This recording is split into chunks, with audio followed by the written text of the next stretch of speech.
Hello, lovely people. I hope you're having a beautiful Tuesday. I think we are plugged in. I think everything is live. My camera is low, or I've gotten taller. I'm going to say the camera's low. Voot. That blue light is pulsing, as it should, as that's the warp reactor. Actually, it's the idea is that there's two different kinds of flicker setting in the camera, where if I turn it the other way, then the D20 flickers. But if I go the other way, that blue light pulses. So we're going to go with that. That's less annoying, and it's less... It doesn't seem to imply I'm having any ideas, because I generally don't. It is Tuesday. I'm going to say it's the 7th, 11/7, voting day in many places here in the U.S. Please vote. A lot of important stuff out there. Is that political? Please be an engaged citizen. I know. Where does he get the courage? Today we're going to be working on... Am I pointing the right way? No. That. We're pointing on that. I've moved my cameras and stuff around here. We're going to be continuing work on that creature over there, which is the Grognard. Feared Grognard. We sketched this on Thursday stream. If you want to check the archive, you can see how that sketch came together over there. I'm going to get used to pointing the right way. It took me so long to start pointing the correct way, and now I'm all wrong. The idea is this is it's carrying lots of books. It's well armored. It has got a fur cape. I haven't sculpted one of those before. I don't know how that's going to go. A giant axe. That's totally a placeholder right there. I'm not sure how that's going to work. But skulls galore. That's what Wally Wood would have done. And I think we're all plugged in and live, so I think we can just get to it. The initial drawing was done in Procreate, and I really had no idea where I was starting with this. And then in Thursday's stream, what we did was we sculpted this basic figure, this kind of balloon animal. Give me a sense of the pose. I just put the pieces in place to just try to get the energy of it. If this were in the cartoon, like in the drawing there, you can see that the back foot is up off the ground. For the sanity of the people who try to print this figure, or the people who might ever cast this figure, I anchored the back foot to the ground, just with the toes, just so the figure can be supported in that way. It's a lot less stable than the other pieces I've done. Normally I like to have that front foot planted, and for purposes of the mini, in the end I might. But part of what we're doing here is sculpting this as photo reference so that I can paint over it, as I did with the cover of this book. As you can see in the bottom, what corner? That corner over there, the Prayer's Handbook, which is going to be my next Kickstarter project. If you check out prayershandbook.com, you can see all about you can be notified when it goes live. But I sculpted the figure to get the energy of it. I like the tilt of the head. I just kind of just slapped in some rough muscularity, and then sculpted the face largely. I like the expression. I like the sneer. The ears are pretty rough right now. I'm going to build those out a little bit. I think they should stick out. I don't know how this... I guess the character has some remnants of skin, and that the ears would somehow still be connected. None of it makes sense. But the idea is, in the meta-domain cleric, that we kind of... They're clerics who think the world might be a game, and that the gods are sitting around a table rolling dice. And so with the gods sitting around tables rolling dice, lots of the effects of the class, lots of the spells, the creatures have some sort of meta meaning. And in this case, Grognard is a term used in the gaming community by the older players often. It comes from, my understanding, it comes from the French word. So who knows if I'm pronouncing it correctly. But they were apparently the people who would kibitz during the Napoleon's day. And so D&D in its origins in wargaming, the term Grognard came to represent, or came to mean, the older players who complain a lot. And so creating an older monster, it's got the beard, it's got kind of the balding head, it's skeletal, but also imposing. I don't want this to be just a kind of a laughing stock. It'd be easy just to poke fun at people. Hey, DG. Thank you so much. Do I not have my music up? I can barely hear the music. So nice to see you. So, running with a huge pile of books, and the books will be kind of tipping back. For the illustration, those books can be off the pile and they can be falling off. But for the mini, they'll have to be anchored so that they can print. It was silent as favorite. Well, thank you so much. My pancreas thanks you. There are other pieces I'm working on, but not ready for prime time yet. But I figured we just move forward with this piece. I'm going to keep working on the face here. The reason it's floating above is that I was keeping everything centered in the environment, setting in the I'm working in Nomad Sculpt, and I'm working at the center of the world. So things like mirroring can still take place pretty easily, things like that. So the sculpt is all loose and gets the gesture, and then I build the individual pieces and then slide them into place.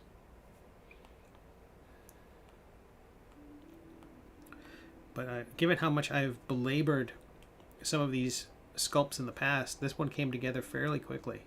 We went from a blank piece of paper, barely just having the name Grognard and kind of a loose concept. Initially I thought maybe even having a flagon, like some sort of large drinking vessel, grog, playing up the grog part of Grognard. But the more I thought about it, it's just the axe is really important and the pile of books is very important, because again, these are experts.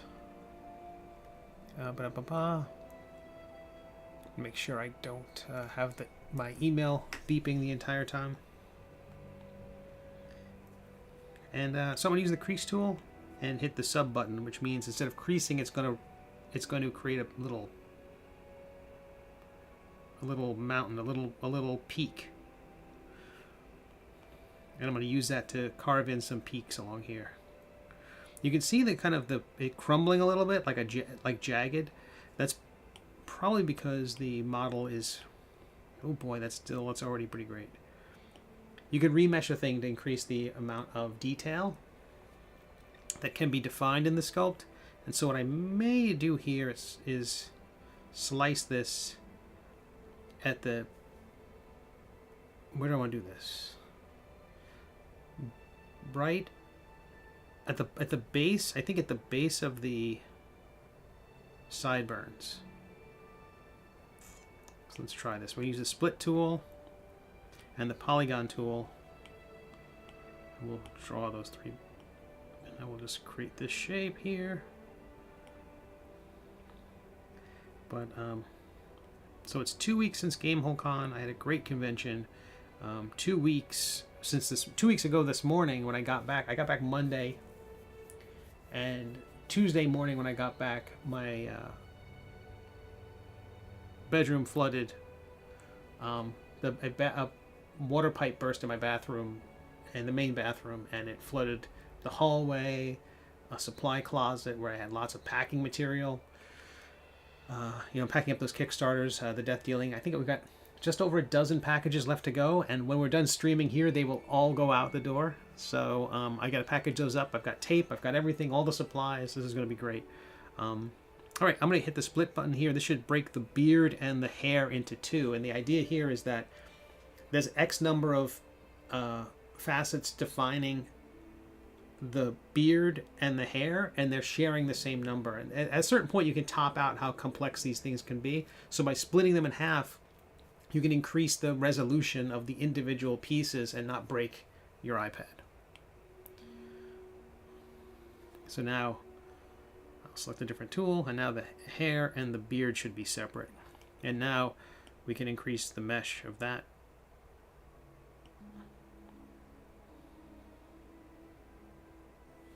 And so now we keep working on the beard, but now it is by itself. And that should allow us to sculpt with a little more precision. But it wasn't so bad. I mean, the hurricanes last year, the multiple hurricanes last year kind of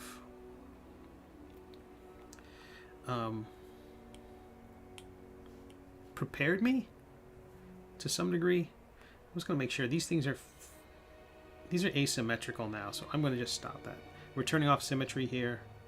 We're going to sculpt each side by itself. So I'm using the smooth tool here just to kind of soften some of these edges, and then I'm going to go back and sharpen them up again. Smooth them, remesh them, and then sharpen them again. And that should help fix any potential, or cut off some potential problems. Stop ordering hurricanes you can't handle. Yeah, I don't know what I was thinking. I was all Lieutenant Dan.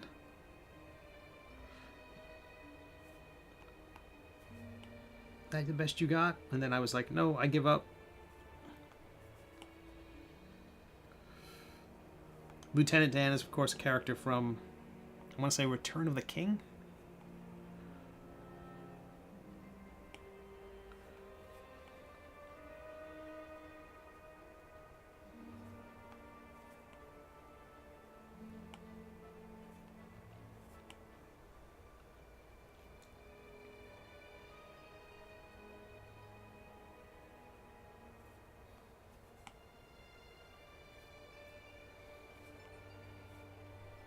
So part of this is very rough. You can see the various pieces. I created the spheres that I chopped pieces out of and notched pieces out of to kind of create the rough shape of the beard. Again, watch last week's stream for the step-by-step.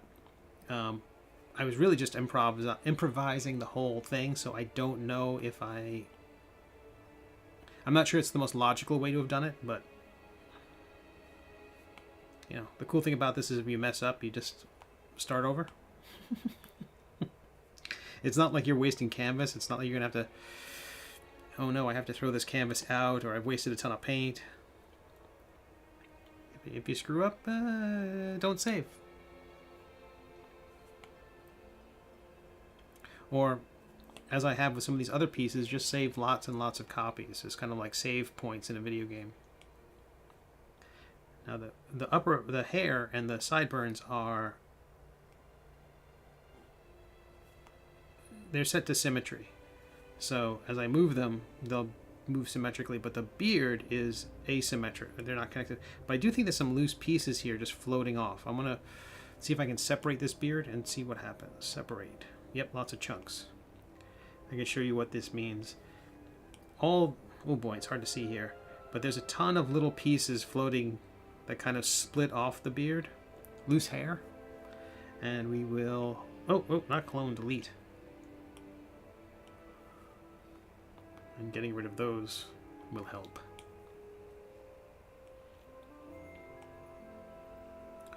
Now this program, Nomad Sculpt, does not have anything like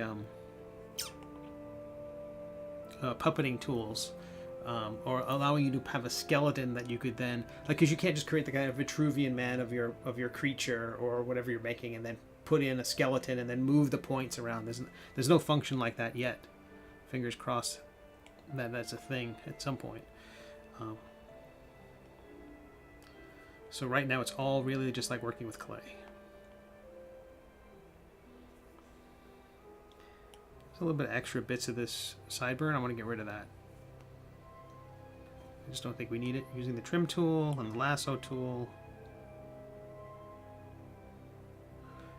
I'm going to hit separate, see if there's any loose pieces, and there are many.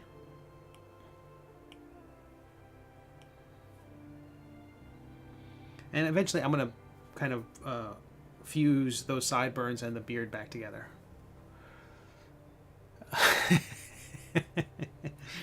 Game of Thrones, which is what's the one with the Gandalfs? Like there's a bunch of different Gandalfs. There's a gray Gandalf, there's a brown Gandalf, there's a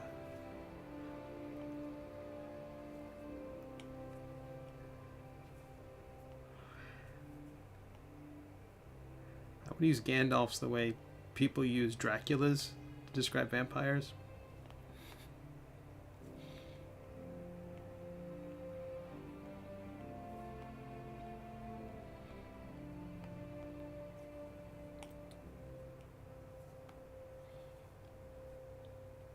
But I've been doing a lot of writing for the next book.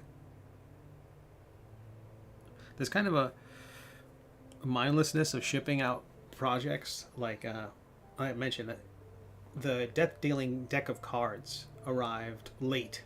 The manufacturer took way longer to produce them. They did a great job. They did a great job. I'm really happy with them. They feel like cards. The response from people who've gotten them are really kind. And but the last month has been frantic, shipping everything out. And then Gamehole Con. I was supposed to do a convention this weekend, the Twin Cities Con, but I couldn't do it because of the burst water pipe. I would have been on a plane yesterday coming back here, and yesterday they were in here putting in new carpeting. So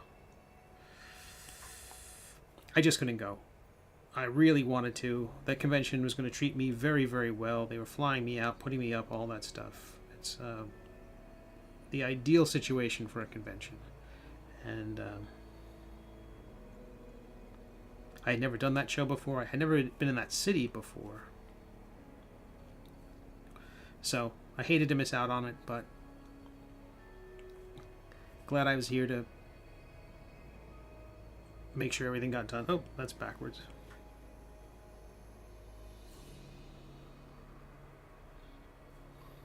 And hopefully no additional disasters, for at least for a little while.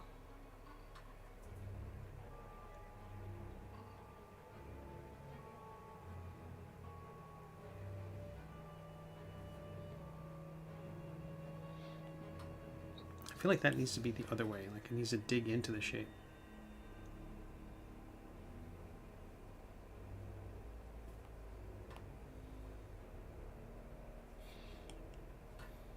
I'm going to burnish this out just a little bit before I dig into that shape. Just smoothing things out a little. Now the crease tool again.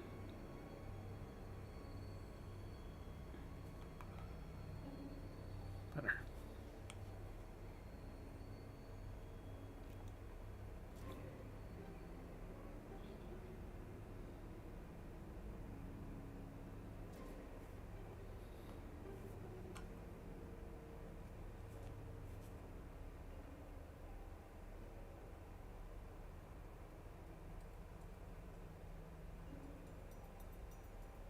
But I was working on death dealing. I'm sorry. As I was packing up death dealing, Gandalf is from Transformers. But working on the Prayer's Handbook and the abilities that the clerics get, and so far I'm very, very happy with it. It's tough because there's a lot of easy abilities that you'd want to give a character who's kind of meta, like the idea that a person might have influence over their surroundings in some magical way. You don't want to give them the wish spell, but you want them to pierce the veil a bit and gain benefits from that. And I've been trying to think of unusual ways of applying game mechanics which usually occur in one part of the game elsewhere, right? Like you don't think of a critical heal in Dungeons and Dragons. In Dungeons and Dragons you can have a critical hit. So the idea of critically healing, that's something World of Warcraft has that. You know, if you're a healer in World of Warcraft, a druid or a priest or a... what's the other one? Oh boy, a paladin. I guess there's other classes that cast heals. Shaman. Thank you, Moose. Like a resto shaman. I don't know if there's a dedicated healing paladin. But they can critically heal. So if they have a high crit score, you can see like occasionally they'll cast and it will crit. They'll heal and it will crit. I thought for the metadomain cleric, concocting that kind of mechanic, a holy paladin. Oh, okay, that's great. Of course, a holy paladin. Right. Telemont, Moose. Good to see you, Telemont. I totally forgot about that. My old guildmate would, who is an amazing healer, would be upset that I forgot about them. They were like one of the best healers in the game, and they were a holy pally. But introducing a critical healing attribute to the cleric, things like that sort of thing, that is at least flavorful. But there's some other ones I've gotten there, and they're just kind of like, they're powerful, but they're boring, and that's no good. The thing with all these subclasses, the three important factors was fun, powerful, and playable, and that fun is number one. And if it's not fun, I don't want to do it. So let's say the level 17 is ability, you have advantage on all saving throws and ability checks. Let's just say. First of all, most characters never get to level 17. So whatever you do at level 17, you might as well give them a mansion and a yacht.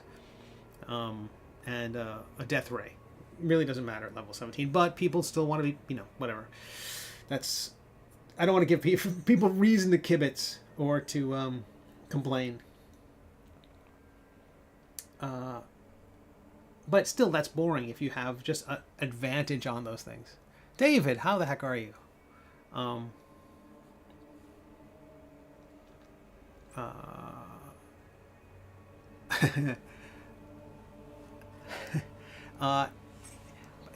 I think, well, in terms of World of Warcraft, I don't think there's anything close to alignment. Not since they got rid of, honor, where you could, if you accidentally killed a non-combatant. That's going back to vanilla. WoW, I think. But just trying to cook up clerical abilities that really are fun and play into the theme of the class, the subclass. And I've got a few, I think, that are really good. I hope. Fingers crossed. That's not good. I'm going to smooth this whole area out and see if I can create something a little more character here. So, between these two peaks.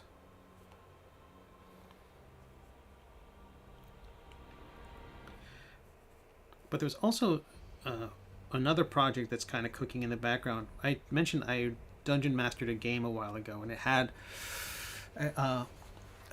I mentioned this before, Magical Mercantile Maestro, Odious Plots. There's some of Odious Plots' creations inside the Death Dealing book. And I introduced some really powerful items because it was a low-level campaign it was a low-level adventure that I wanted to feel epic. They usually leave the saving the world to the level 17, 18, 19, and 20, maybe 15 level characters. They save the world, but the little guys generally don't. So I think low level missions can sometimes feel unimportant. Story wise, they can be very important, but in the grand scheme, you're just constantly being reminded that you're small potatoes. And I kind of feel like that's not. I wanted to get past that. I wanted to have something that this is a job that only the little guy could do.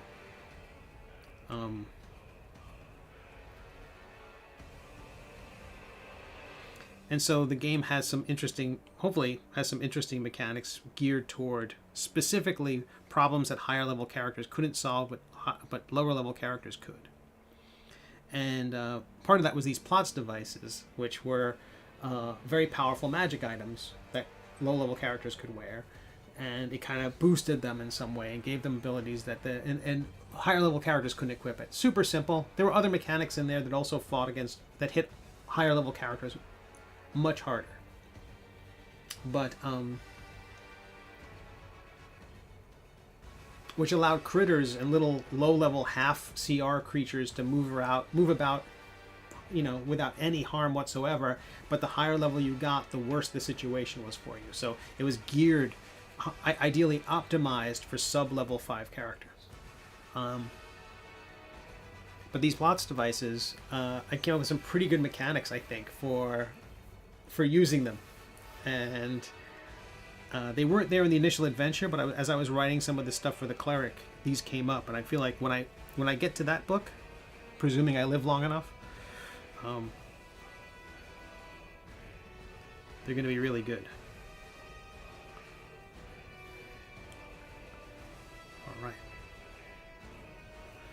feel like I have to burnish that out some more before I do this.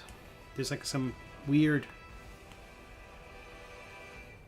indentations. Let's remesh.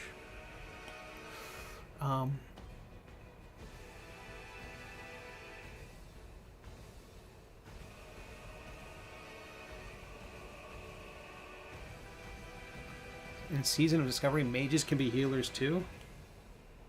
I don't know what that is. Is Season of Discovery a World of Warcraft thing?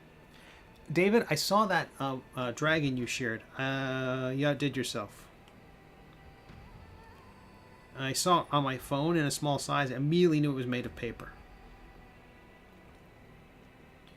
It really was super clear and well done.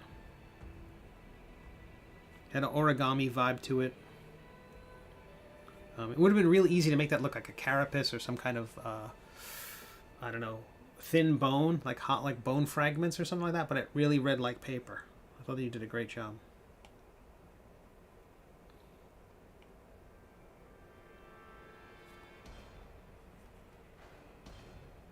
In David's Discovering Dragons, they did like a smoldering paper, singing smoldering paper dragon or something like that. That might have the order messed up. And David's piece is perfect. Really turned out great.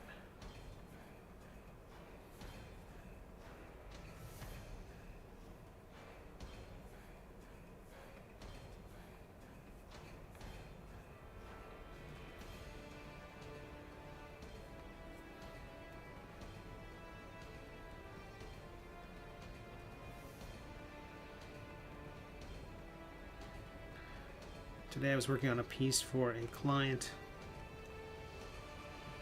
so I hope to share with everybody someday. It's for a state park. Maybe not a state park, it's a park in the state. It might be a city park. I don't know who has actual jurisdiction over it. I know the Audubon Society is the client. And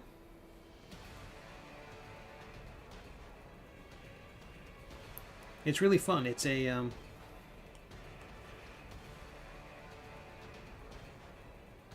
it's just talking about how important trees are and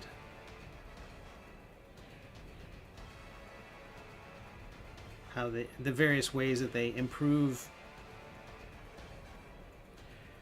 life in cities. It's specifically for urban trees. And yeah, I hope to be able to share that with everybody at some point.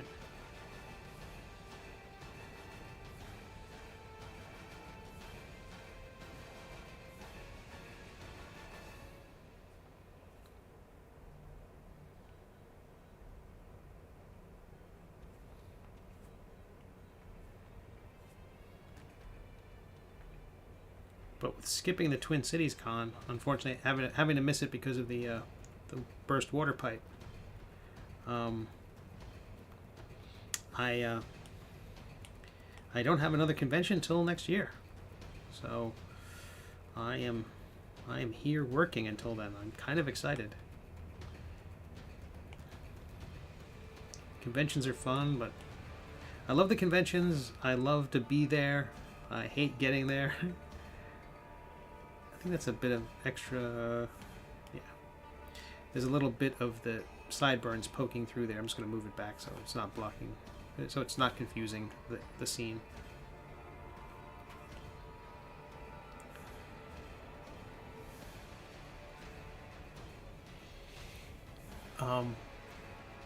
Bit of a trick. I found that I had to scale back the number of planes folds to make that it. It worked out great.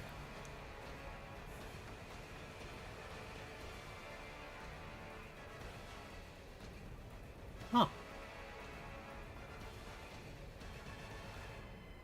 It was a burst water pipe. I'm not sure what the it was, just apparently an old some old piping from ages past that should have been replaced a long time ago but wasn't.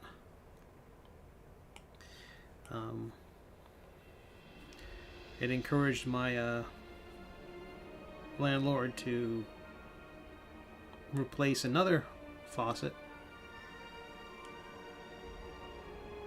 and found the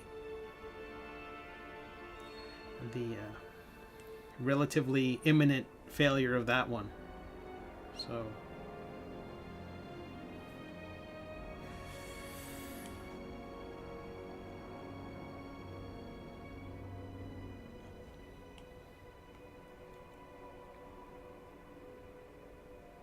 but I've been playing catch up on sleep and everything since I got back. It's just been such a hassle, and I haven't caught up on sleep from Gamehole Con.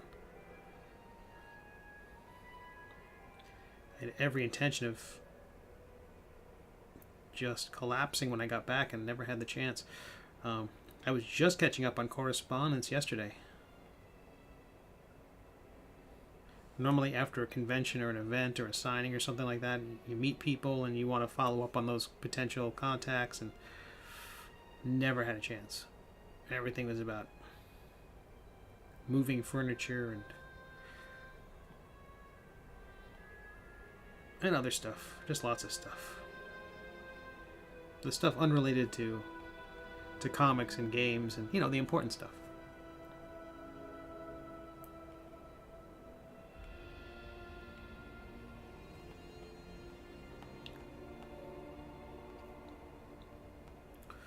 Right, this is about as ridiculous as it need be at this moment. I really want to decorate the heck out of the character. I think there's going to be lots and lots and lots of skulls. A ridiculous number of skulls. I want this piece when it's finished to be... I want people to think, that's probably too many skulls.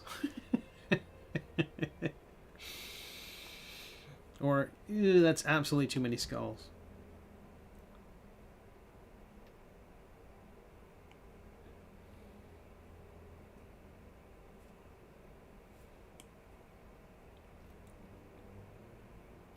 So something that snuck up on me, apparently everybody knew about it, I have no idea, is that over on Amazon has a free TV service called Freevee. It's kind of their Tubi. I think it's a bunch of free stuff, but it has ads. And it's free for Prime members, but it's kind of like their ad-supported stuff. And in there, they're going to be doing a bunch of D&D things. But I don't know...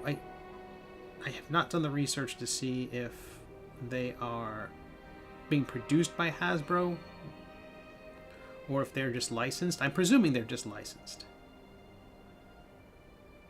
But, oh, I turned on... Dang it.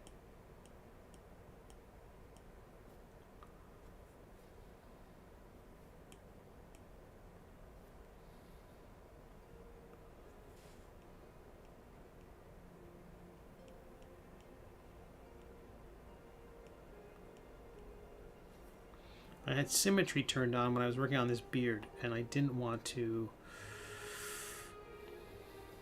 I wanted to pull out that kind of swoop of whiskers, and what I was doing was I was just applying a symmetrical effect on both sides. I was like, not the effect I was going for. But they're going to have faster purple worm kill with a bunch of celebrities playing D&D.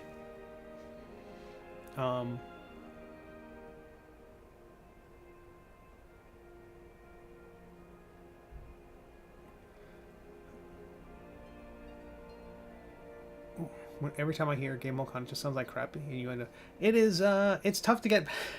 There's a line from a community that I quoted in Facebook about Gamehole Con, is that in the pottery episode of Community, half the study group is learning how to be sailors. They're learning sailing. I think it's a Sailing 101 or 201 course, something like that. And Lee Majors is playing Admiral Slaughter, the teacher of the class, who commends them all for not that the sign of a true seaman is not laughing when they hear the word seaman, and that's whenever people laugh at Gamehole Con, all I think about that. I didn't realize until mentioning Gamehole Con that how many of my friends, colleagues, are really just 13-year-olds.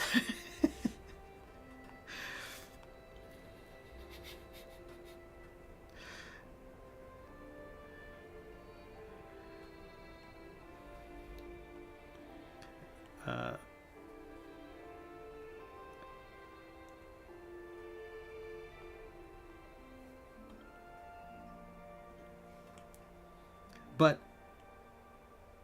I think it's a fantastic event, but it's going to, every year that I go there is going to involve lots and lots of me explaining where the name came from. They're saddled with a bad name.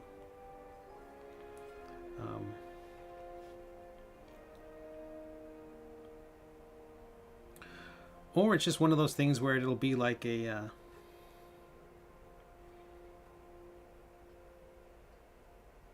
scam email. It just weeds people out. If it gets in the way of that show becoming too popular, so it can remain the kind of nice, simple show that it is, I'd be fine with that.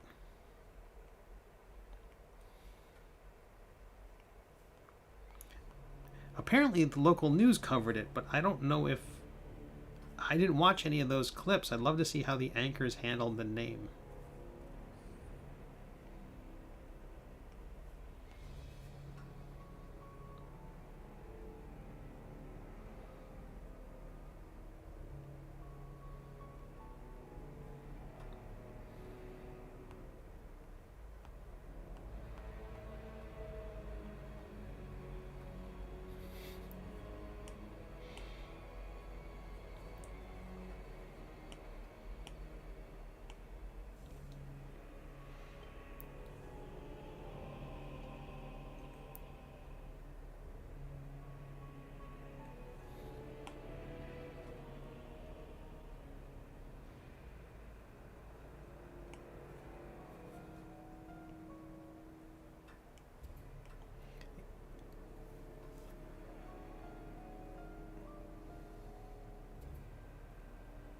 Eric says, I know Freevee all too well. You say all too well like they know what they did. Do they owe you money?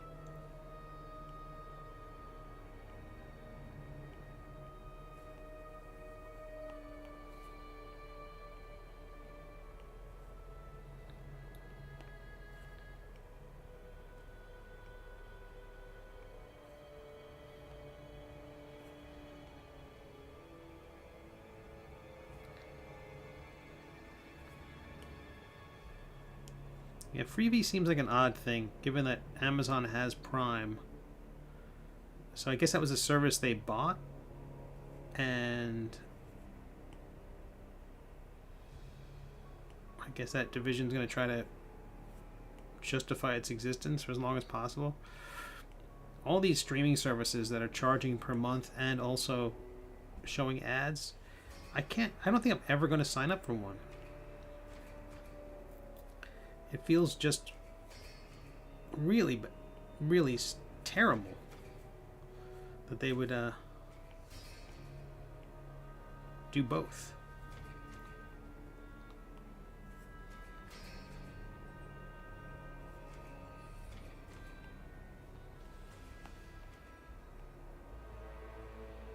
But it's sort of like the $60 price tag or $70 price tag on D&D books.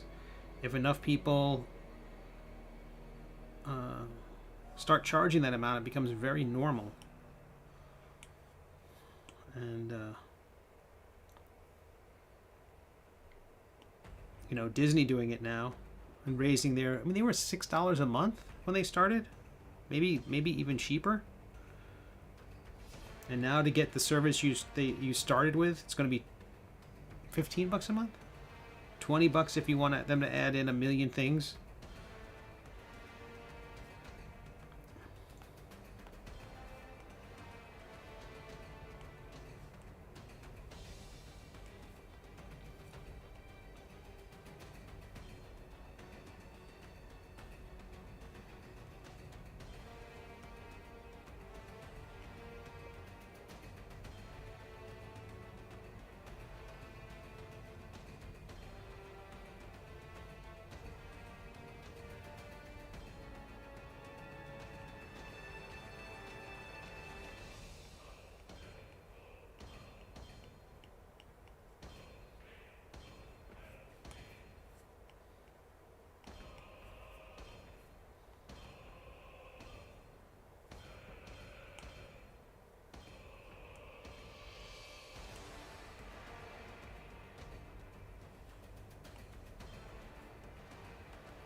It was a very obnoxious streaming service with all the ads, where I desperately needed Mad Men rewatch.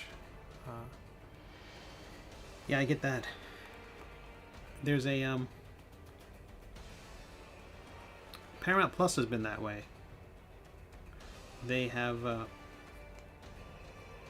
ads you can't quit, ads that don't have the timer on them to let you know how long it's going to be before the ads are over. It doesn't tell you which ad you're on. I think things like Tubi say you're on ad 3 of 5. There's going to be 5 ads. The next one's 30 seconds long. I feel like that's reasonable information that would be easy to display. If you don't display that, then there's a reason for it. And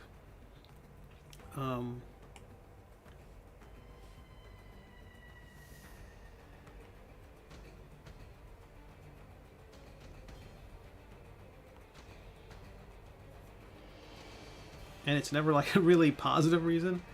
It's always like it just, the whole streaming system seems more and more Ferengi every day. Like every part of it is being nickeled and dimed.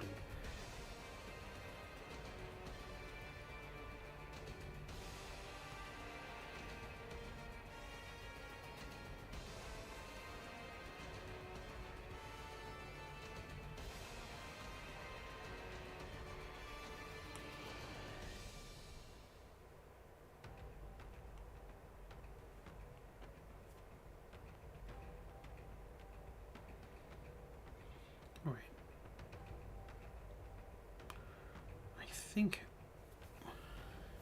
I did some like quick chopping in the hair there to create the kind of profile I like, but I think I'm going to smooth this whole thing out, or reduce the mesh and just smooth everything out here, and then we're going to build it up again if we can.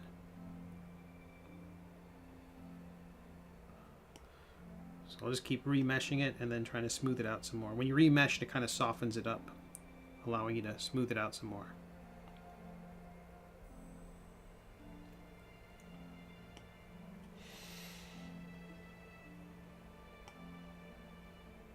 Yeah, the whole idea that Paramount Plus was like you pay a monthly fee and they're going to show you ads. It seemed initially like a concession to that, the fact that they're an ad-driven network and that people were paying to have their ads shown on a show, and they didn't want to. Their whole model was ad-based. It seemed like they were doing something very old school and backwards, and now they want to do it all. And I think there's got to be a part of it where I do think this is, I haven't heard anyone say this, I think part of it is that they want to advertise on these other platforms. They have the money. A lot of what they'll do is they'll promote each other's stuff on each other's platforms for money, and they've got no place to promote. If everyone's on a streaming, if they're all locked into a streaming service that has no windows outward, kind of what Twitter and Facebook want, you know, keep everything inside the walled garden. How do you find out about things? There's no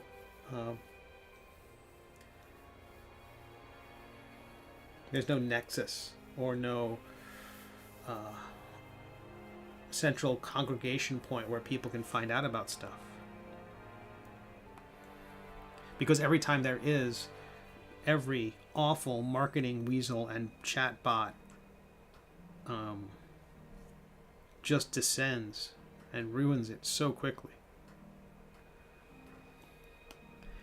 I was having this talk with a friend of mine. They really want to promote their stuff, but there's just no place to do it.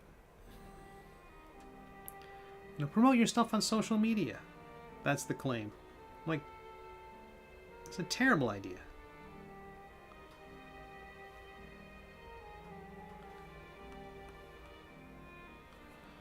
Social media is mostly just your least effective mailing list. And it works for some people who have huge numbers of followers, but a lot of that ship has largely sailed. Someone's telling me, oh, you gotta be on TikTok, Steve.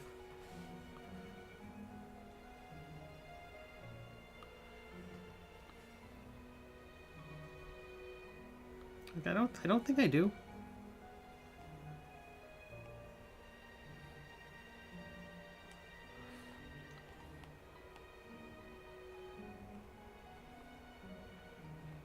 Alright, so I'm gonna use a drag tool to bring this out and then bring it back.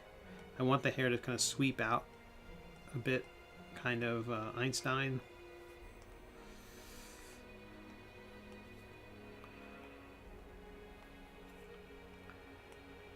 But not Centauri. So we'll use the clay tool and we'll just build up some more prominences.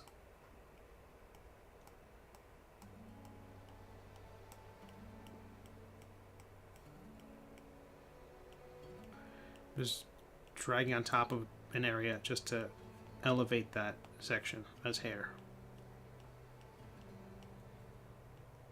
And symmetry's on, so we're getting both sides at the same time. In the end, I can adjust them both to make it less symmetrical.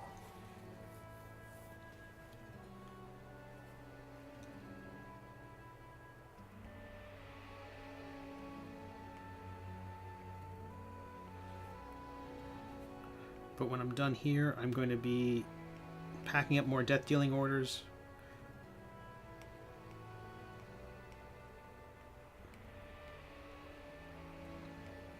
I did start drawing some of the other pages of the metadomain book, of the Prayers Handbook. So far, so good. Getting back to that idea of the social media and self-promotion, I think that's one of the worst parts of so many. It's the toughest thing for so many creators. How do you get your work out there? People create good stuff, and their only recourse seems to be just to turn into incredibly antisocial people. Like, the system demands that. Like, promote your stuff again and again and again, to the point where people stop paying attention. It's self-defeating.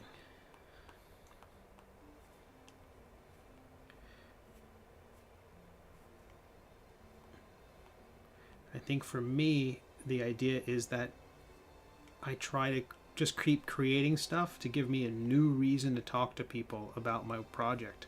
That's kind of what I'm hoping with Metadomain. If I work on the cover, if I work on the sculpts, if I work on the things, as I'm working on them, people stumble onto this channel and go, oh wow, what are you working on? And I can say, go check out prayershandbook.com. It's kind of giving content away. The weakest form of content, granted.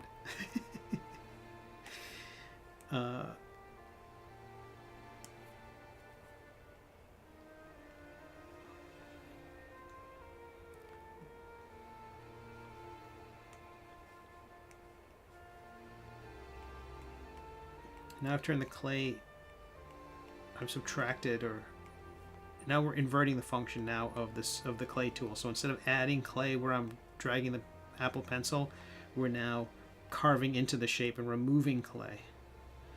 And the idea is here to create just a series of extra kind of sweeping. Well, I think I just cut through a part there I didn't want to cut through. Like sweeping strands of hair.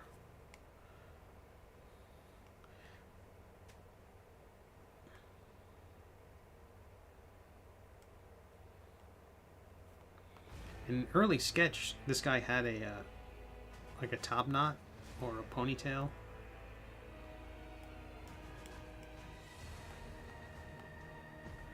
I think part of this is going to be that the collar is going to run up so high against the back of the head that will obscure a lot of these pieces and hopefully hide some of the weaknesses of the back of this sculpt.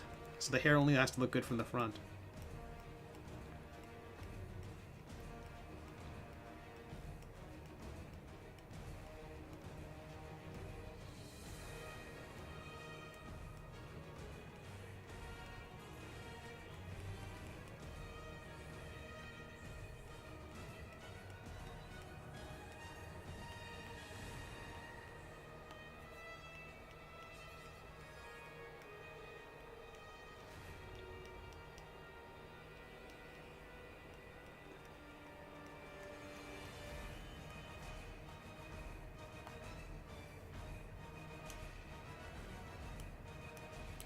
Big brush, low power, just smoothing things out.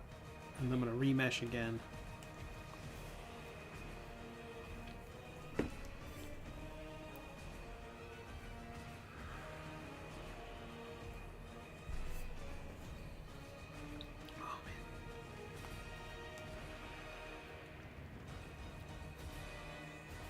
But I think that one show, that Dungeons and Dragons show on Freevee, as part of Amazon, Faster Purple Worm Kill Kill.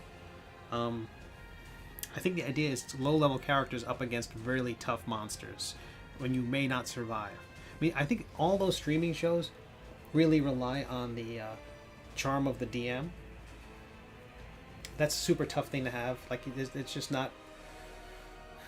Yes, the group needs chemistry, but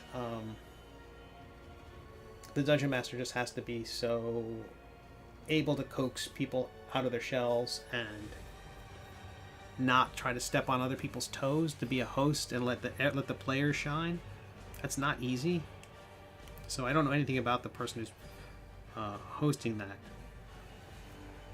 but I'm curious to see how they do. And there's going to be 2 other shows. I think they said it was another actual play show that was more serious. Not just lighthearted, goofy. But, and there was going to be a cooking show. I know a second cookbook just came out, a Dungeons & Dragons official D&D cookbook. I don't know what the charm of that is.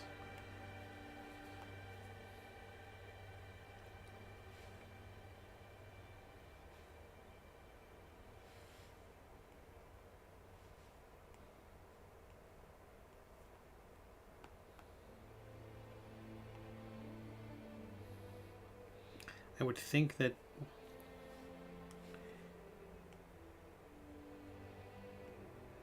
well, I can't imagine what anyone was thinking when they thought a D&D cooking show.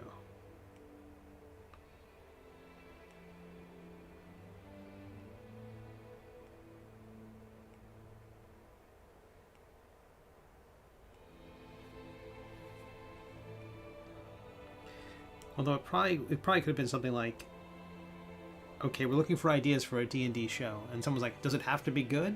And they're like, not necessarily. And they're like, I got it. It's a cooking show.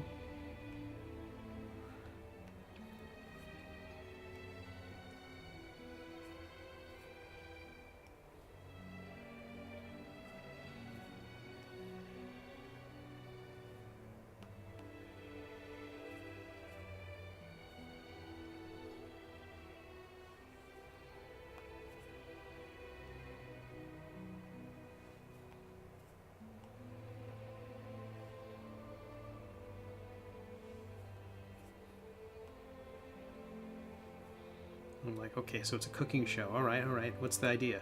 The idea is this. It will cost almost nothing to make. Okay.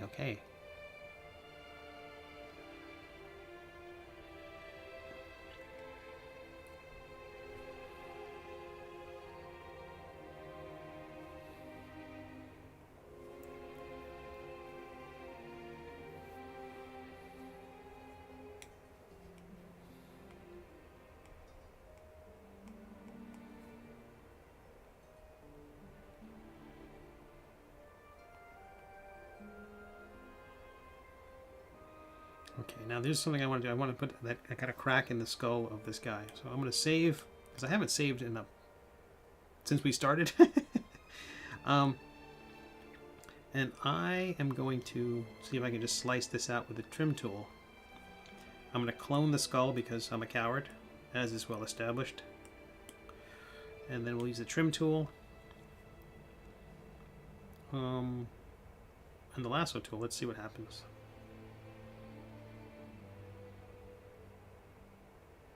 Oh, symmetry's on. That's a bad look.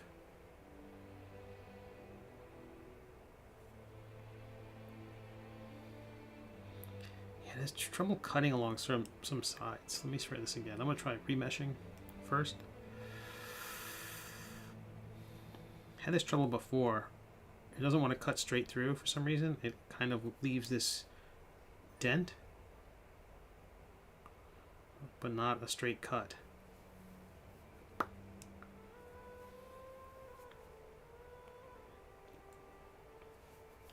Okay. Well, firstly, let's do this. I'm going to clone this skull, turn it invisible. And then I'm going to use the split tool, and we will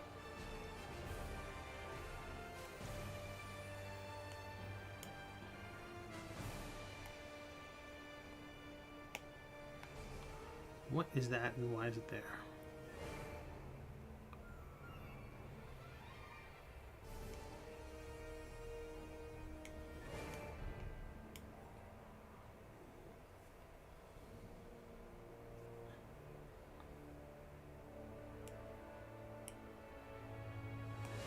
Okay, try it again.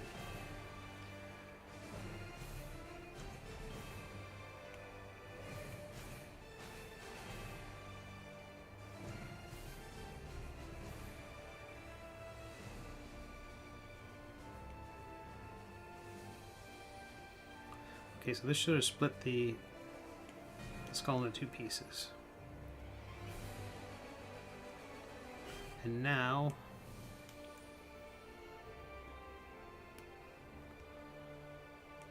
I'm going to scale this skull down. Using the trim tool, I will use the lasso tool. Turn visible. I'm going to hollow this out of the main piece.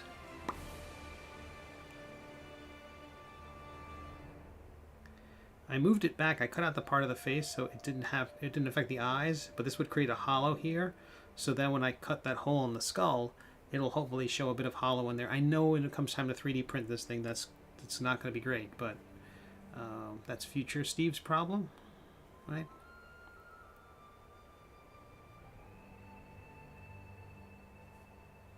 And now it's a much sharper cut. It goes through. You have a sense of the skull there. Remesh.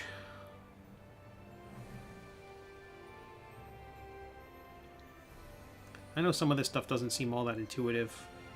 I've been doing this now for 2 years, and some of it's like, okay, I know if I do this, and this, it'll just line up. I apologize for that part of this process. It's less new user friendly. Okay, so that's the hair. How do I fix that? Well, we'll just cheat. Not cheat, but we'll do it manually. So solo, and then we use the clay tool. We're going to subtract, and we're just going to dig out this area. I could have tried to hollow it out by using some overlapping shapes or a split tool of some kind, but let's just hollow it out. So the skull has a little bit of a hollow in there, but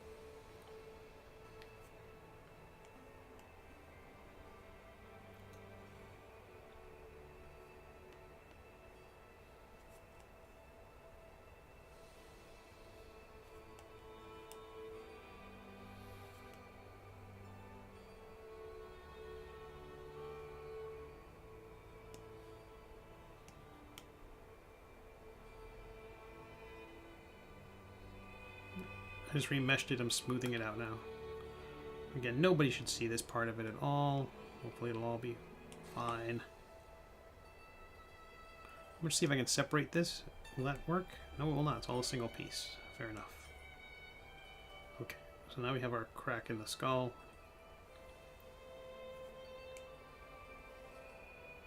Thin brush, very strong, symmetry off.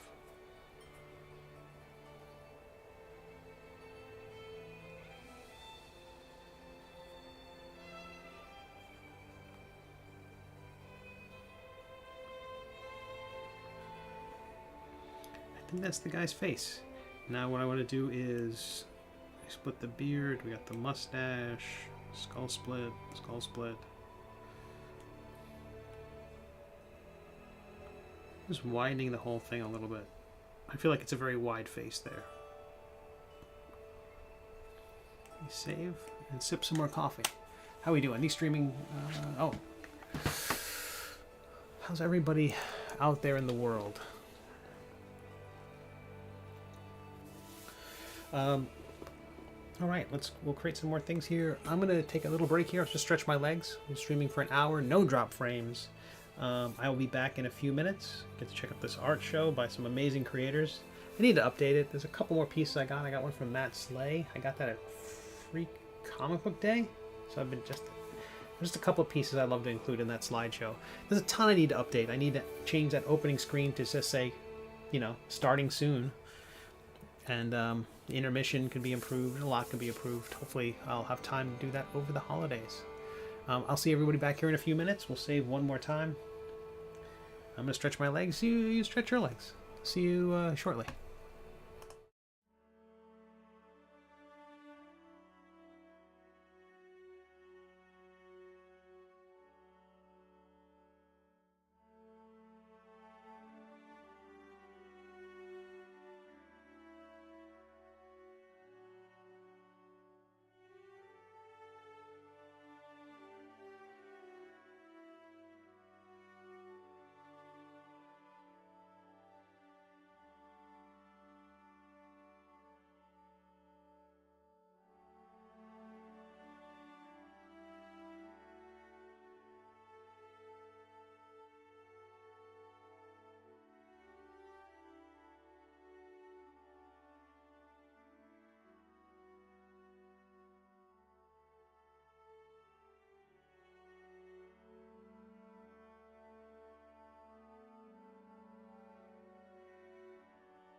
And we're back. How's everybody doing? 5 o'clock. 5 coming on a quarter after 5 East Coast time. Hope everyone's having a beautiful day. We're still working on this creature. I feel like so far so good. I think that face is the effect, the smile I was going for. I think I might bring the mustache down a little bit. In the sketch, there's kind of a, I don't know, kind of a, it bends down a little bit. It just could be the angle of the head, though. Let's try this again. With the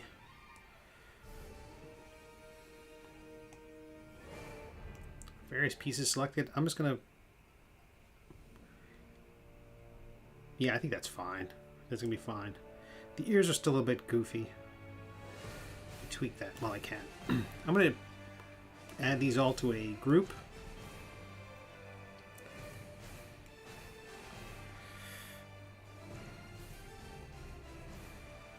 Hopefully to keep them a little more organized. Let's change these ears a little bit here. Symmetry is off. We'll turn it back on.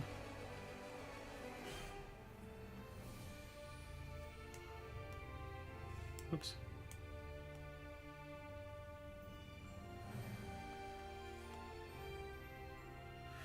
I think I'm definitely going to muck around with this one a bit more later.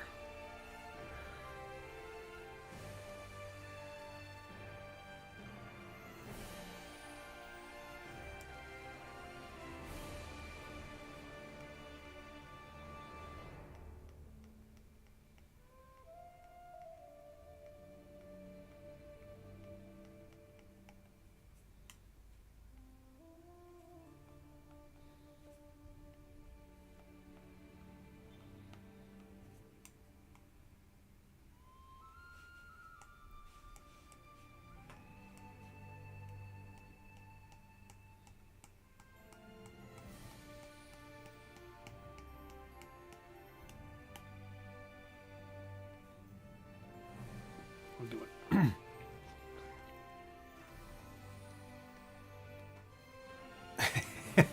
I was drilling a wall when you discussed it. Hey, we like money. Let's go after the fan base that waged war on Wizards of the Coast by giving the show they don't need to. Yeah, I bet there's also an element of where they have no idea. Like whoever's making this show, every once in a while there's like a show and you think these people had a plan for a show and they're like, I really want to make a cooking show, and they're like, oh, okay, that's great. What do we want to make it? Why don't we make it about Dungeons and Dragons? I don't know what that is, but yes, let's. I felt that way about Star Trek Discovery. I felt like these folks wanted to make a science fiction show. They didn't want to make a Star Trek show. And they just got the license to make a Star Trek one. And they're okay, we'll do it. And then they just made whatever they were going to make, and they just put the Star Trek logo on everything. The Enterprise symbol on everything, that kind of, that chevron.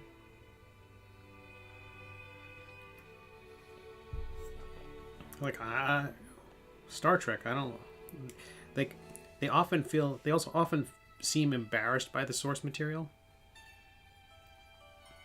and then they don't get the source material at all.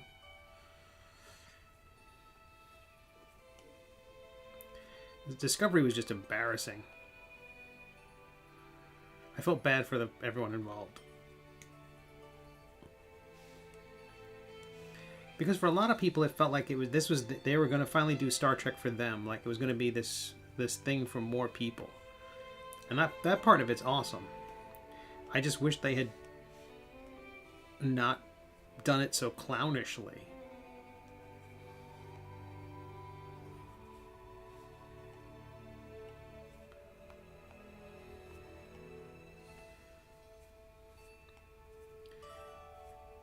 Everyone accused it of being woke, which is always just dumb. uh, to call Star Trek. I mean, because Star Trek has always been progressive and thoughtful, and when it wasn't, it was often doing that for purposes of making a point. We're not talking about like ham-handed season 1 The Next Generation stuff, but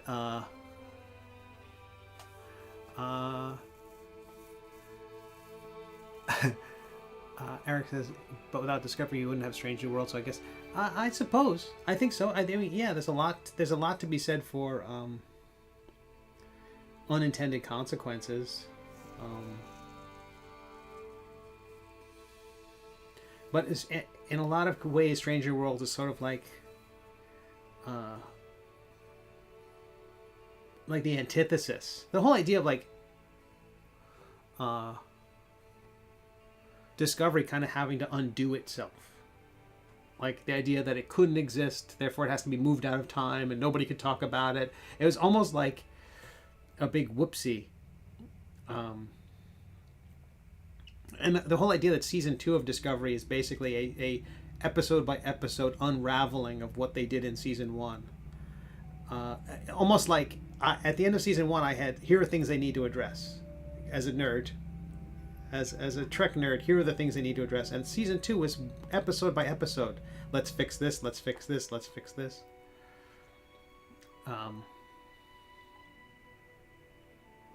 So I don't know. It's season 2 is like J.J. Abrams and the last Star Wars film trying to tie up everything that had gone wrong with the first 2 of the sequels. It's the Cars 2 of Star Trek. Cars 2. I never warmed to Cars, the first Cars. There were moments of it I liked, but I always felt like it just never felt that relatable.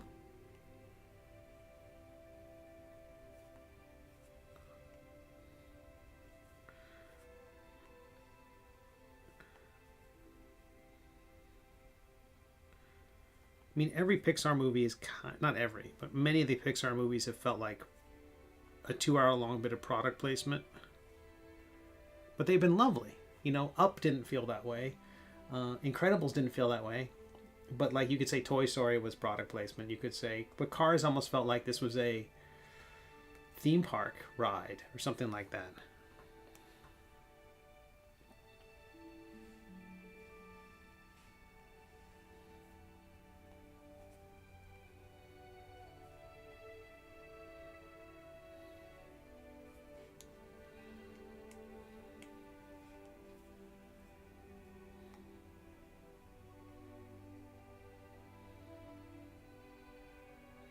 And I think it's tough. Every movie that has that kind of premise that Cars had, which is here's an irresponsible, unlikable person who by the end of the movie will become likable. It's a big ask. Because you spend so much time establishing them as unlikable. Or just, immature, that it's just asking a lot of the story and of the audience to look past the characters' earlier shenanigans.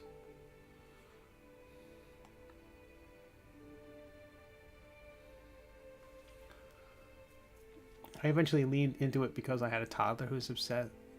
She watched it. See, that's cool, and that's it. Part of it too is that, like, if there are absolutely things I think. As a 30-plus person, as a 30-year-old plus person, as a 40-year-old plus person, you just have to go, that's not for me. That it really isn't. It's like, there were those aerosol candies that were like, it was like liquid, it was sugar liquid in aerosol form with a pump. That, people would just, that kids would just ingest as a vapor. Like, that's like me going, or anybody in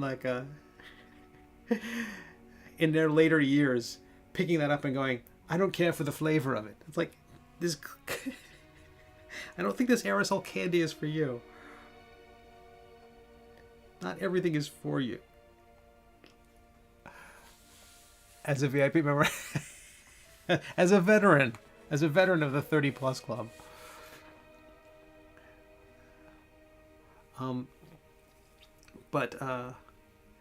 Yeah, Discovery's just embarrassing in parts. It has lovely other moments. Discovery has some great episodes. I think people who attack the whole thing are missing out on some gems.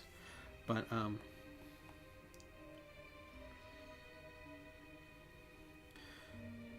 okay, so I think I'm pretty happy with that guy's face.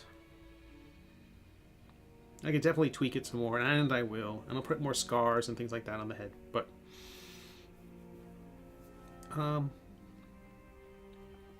what do we do next? We could sculpt the hands. We could sculpt the axe. Let's sculpt the axe. When I start sculpting hands, that's usually when Cave jumps in and it looks like it's nothing but marital aids, as one might generally refer to them, generally or generously refer to them. So the axe. So I've carved an axe before in this program. I think they are, because it would be easy to make that an orb, a sphere that you cut and then narrow. That may be what we do, but I do want to. Is there another way to do that? We use a cylinder. I'm thinking about the edge of the trouble is when you take if you slice a sphere into an axe, which you might want to do, might be the instinct to do, is to take a sphere and then with mirror on you just slice it. But you want that sharp edge of the axe to not be sharp, because if it's sharp as a 3D model, if you ever try to soften it or do anything to it, it will just collapse, because it's basically just these jagged mesh of triangles trying to keep together that just fall apart. They just literally tear. Not literally, but whatever they do in the digital world, they tear. And so keeping that edge as flat. Also, you can't print it at that generally when it's that razor sharp. So you want it to be flat, a little blunt. So I'm thinking about using a cylinder for that purpose. Let's try that. So we will, and I want to try to create half of it, and then we'll flip it over for each blade, and we'll make each blade the same. And then when I'm done, I'm going to scar up the blade so it has like little nicks in it and cuts in it and maybe chips. So we'll create a cylinder to start. We will increase the post subdivision, division X, and validate. Grab the gizmo tool and move it up and enlarge it. And I'm going to rotate it along the red axis 90 degrees so the round side's facing us. Then I will bake those settings and I will save. What we're going to do is we're going to have with mirroring on. Make sure I don't have perspective on.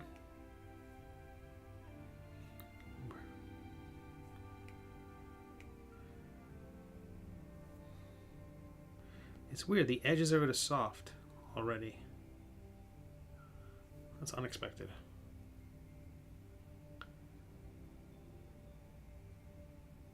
Okay, well, let's see what we do here.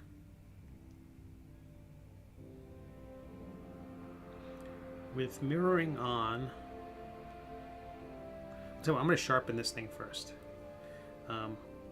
So I'm going to use the trim tool and the rectangle tool, and we're going to just cut the edges here.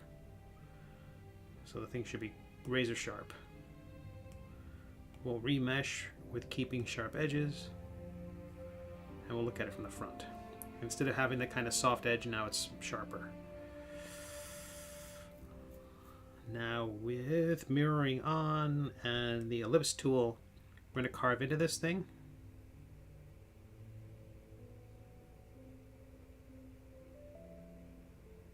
Maybe a little too much. Better. Now, along the blue axis, I think we want to rotate it 90 degrees and see what happens. Way to go. You come back here.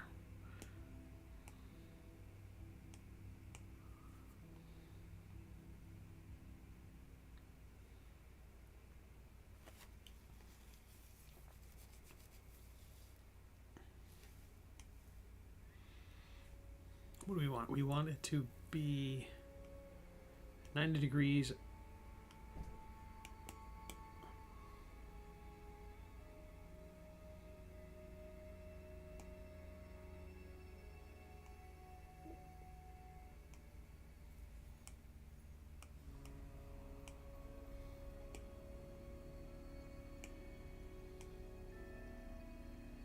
Let's see if I can get this thing back here. Well, it seems I've accidentally done exactly what I was hoping for. Okay, we're almost there. Now I want to rotate along the red axis up. Change that to -90 because it was -78. Now it's where we want. Now we're looking at it from the, oops, I didn't mean to scale it. Now we're looking at it from the side, right? With mirroring on, we'll use the trim tool and the line tool, and we're going to carve this like so.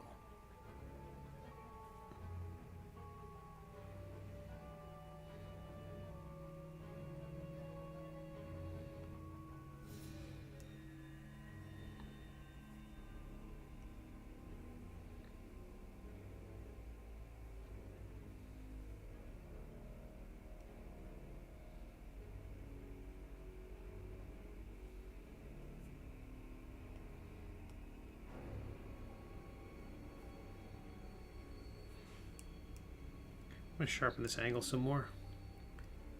So, okay, from the front with the trim tool and the line tool, we're going to do a much sharper angle.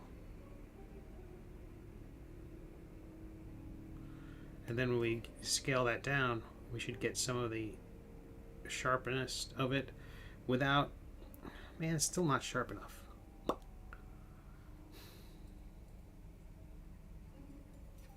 And that line, it seems to get thicker by the time I want the edges to get to a point. I don't want them to be.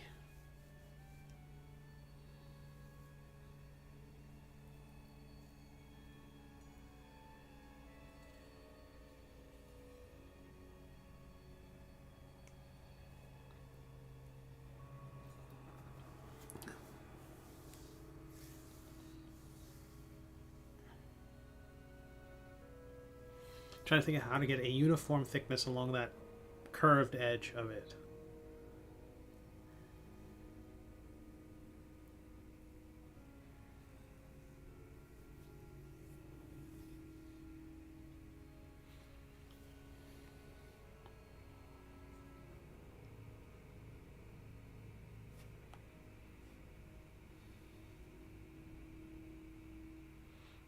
Man, I didn't want to use a sphere. That might be the only way to do it. That might be the only way to do it. The only way to have a uniform thickness along that edge, I have to do it that way. Okay, so we're going to create a sphere. Okay, live and learn. So we'll scale this thing up, move it up. I'm going to hide our reference just because it's in the way.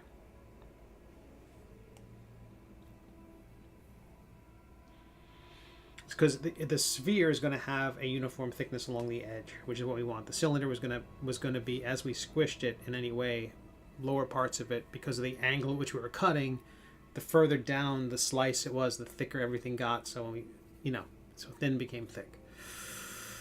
If none of that made sense, just make a clip of that and play it back 100 times, and it still won't make sense.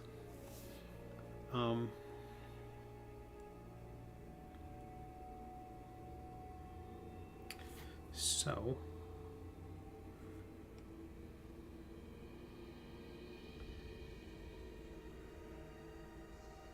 Right. Right. We'll add a cylinder, which we will increase division X. We will validate. We will drag this thing up and scale it up. I think this will work.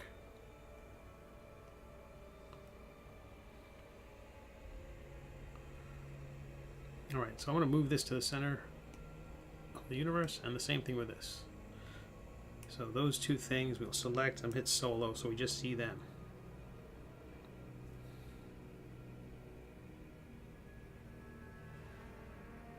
Select them both, turn them both invisible, and voxel remesh them together nice and high. Keep sharp edges. So now we'll have a circle that has a sphere that has one part of it hopefully trimmed like that.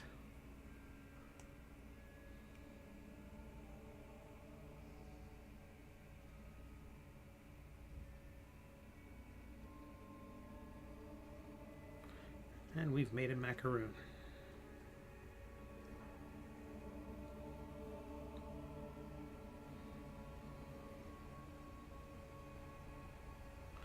Rotate along the blue 90 degrees.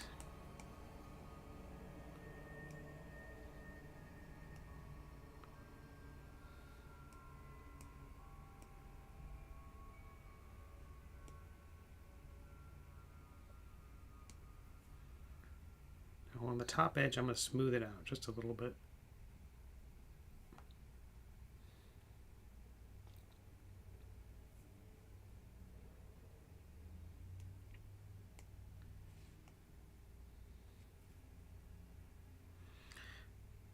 And I'm going to use the trim tool and the rectangle tool to symmetry off first. Sorry.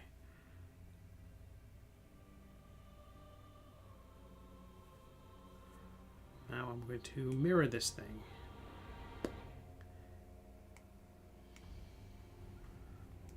Then I'm going to move this thing with symmetry off.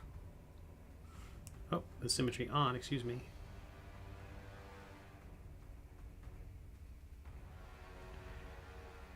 And then voxel remesh, keeping sharp edges, and that should keep that edge sharp. Getting there, getting there.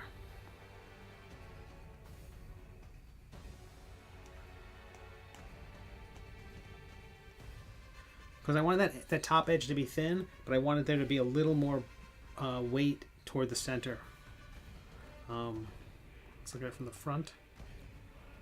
I'm going to rotate it along the red axis. Bake, and then hit 90. Nope.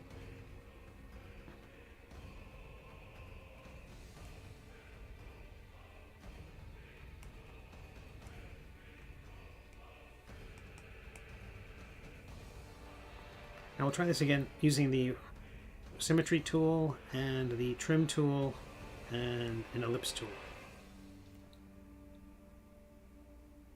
Too much. And we'll make sure symmetry's on. Excuse me.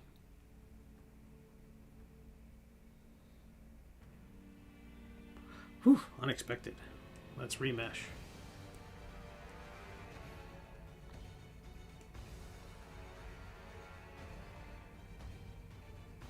Gadzooks.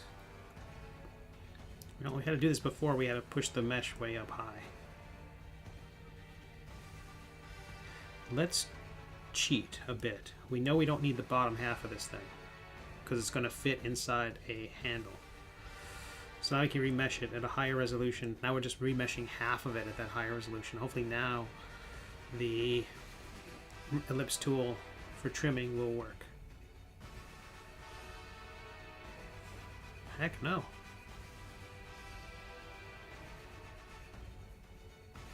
Fascinating. Okay.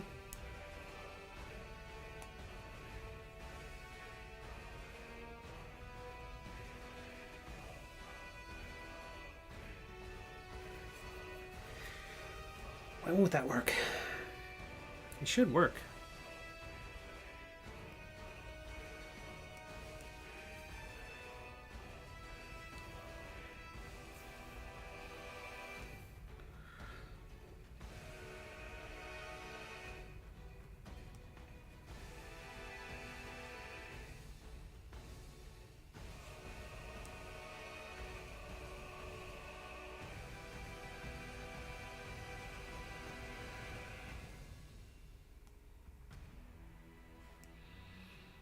Okay. All right, well, we've got to come up with another solution for why this thing will not cut the way it's supposed to. We can use the rectangle tool.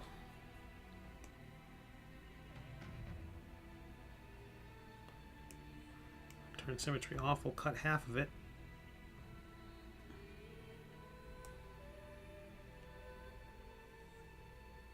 Unbelievable.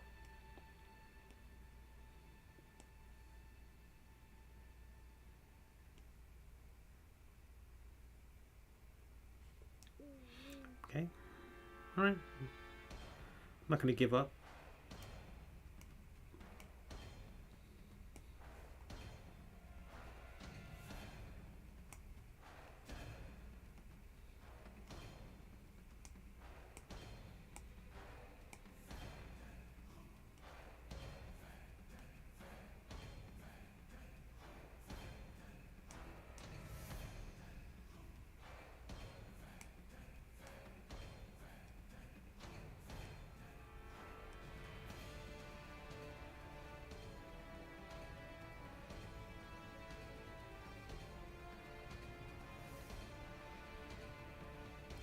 Should be kind of clear what I'm doing now.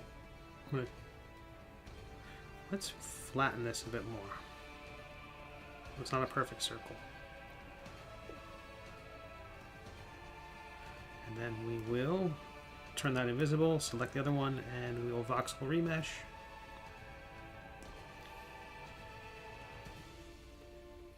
There we go.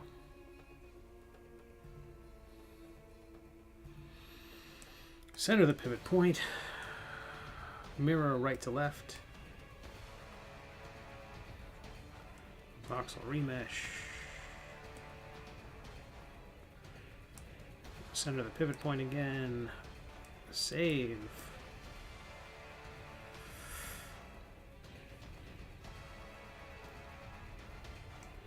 Now we're not done yet. There's one more part to make this thing look I think feel like an axe.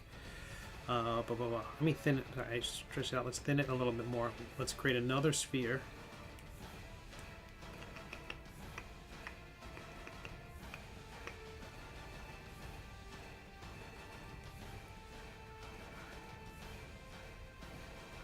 I'm going to rotate this blade 90 degrees so we can see it from the front. And we've created Molinari.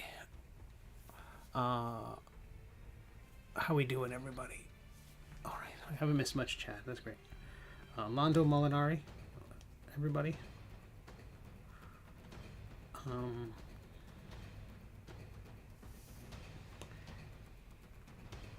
Bake 90.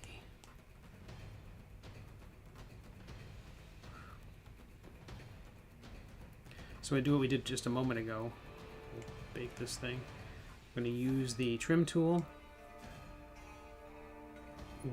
Rectangle, symmetry off. We're going to cut part of that. Then this sphere.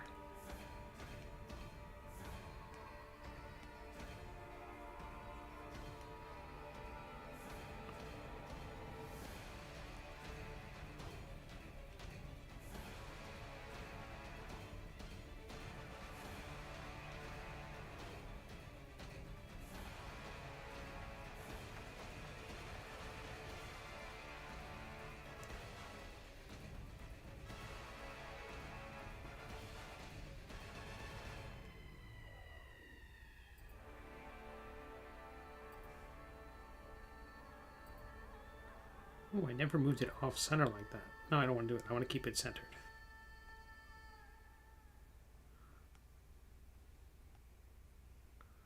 I think this will work.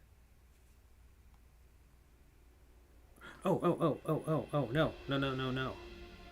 It can't be centered on the thing. It's got to be centered on the center point. So it can't be centered on the object, given what we're about to do. Okay. Turn that invisible, and voxel remesh the two of them together, nice and high. Keep sharp edges. Boom. Yes, multi-resolution will be lost. Big deal. That creates the line of the blade, right? So it bows out a little bit and then sharpens.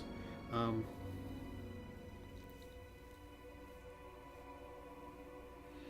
I wonder if there was another way to do that. Like, I bet if I had a thin sphere and I was able to get them to voxel remesh, kind of Venn diagram themselves, that probably would be nice. Like, if the whole blade was thicker and then sharpened quickly. But I think this creates the same effect by and large, but kind of creates a weird lopsidedness to it. But neither here nor there. Center. Let's see if we do mirror. I'm going to bring it. Oh. I'm going to bring it out. We're going to mirror right to left. Turn symmetry back on. And bring them together. And voxel remesh.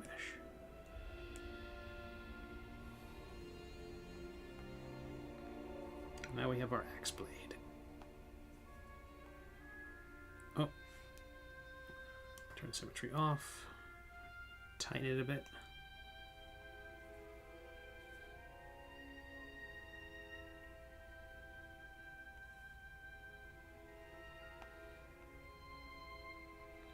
Sweet.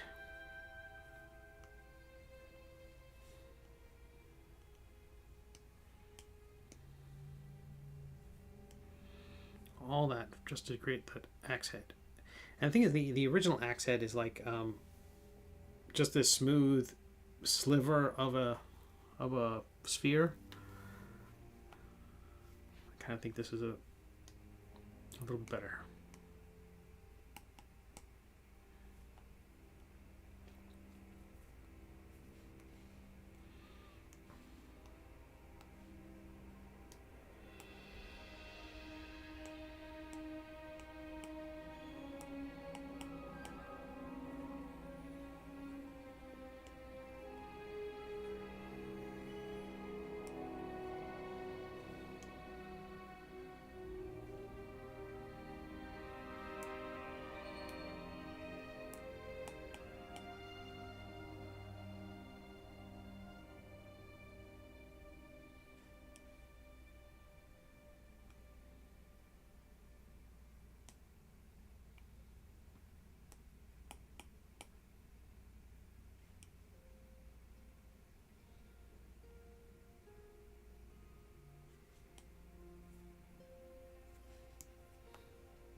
I just eyeballed 180 degrees. All right. So now we need another cylinder,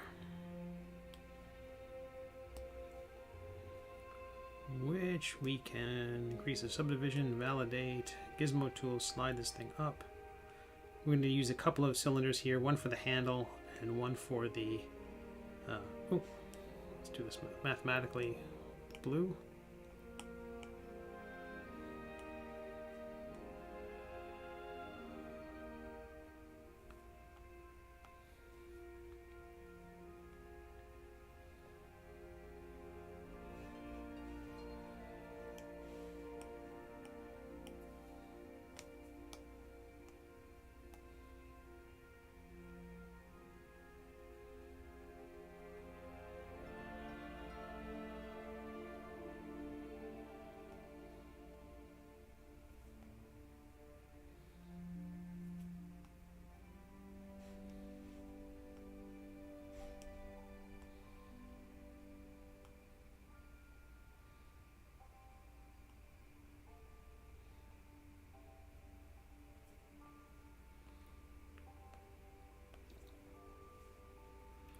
Just like those two blades, and scale them up a bit.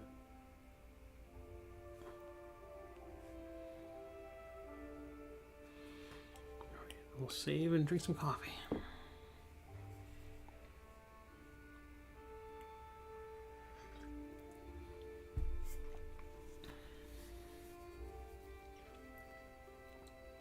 So the blade will need runes. The whole thing will. The handle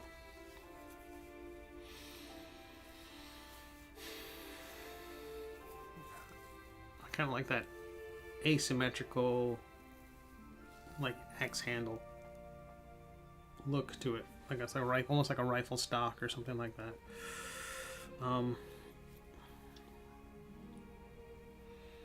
We can make that with a tube, I think.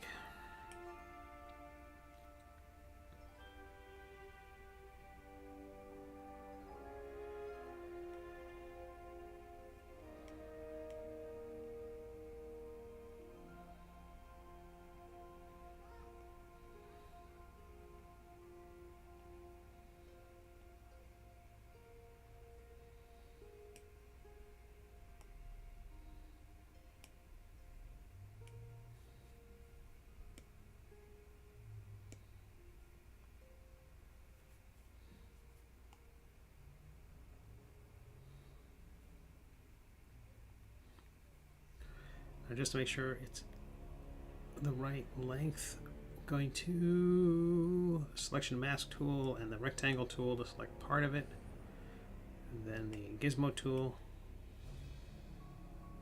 We'll trim off the part we don't need.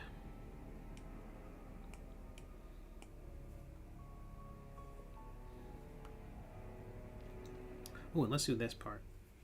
Will that work? I bet it will. We'll scale it down.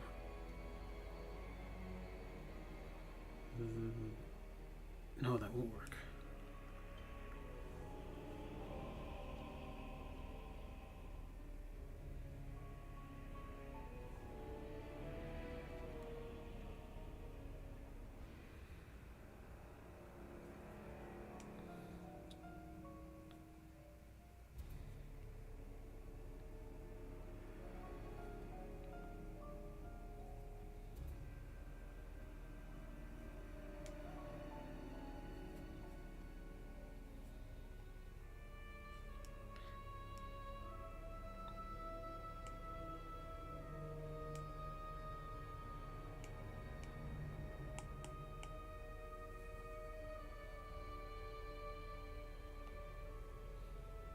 So with symmetry on, I'm going to try to...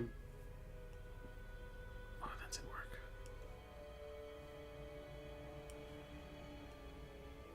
There we go.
Hey Dan, how the heck are you?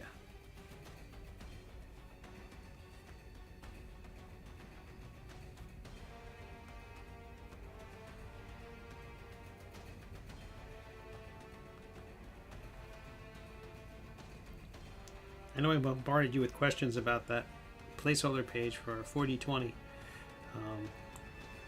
We can always, of course, talk about those on the show on Saturday.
Oh wow, that's great.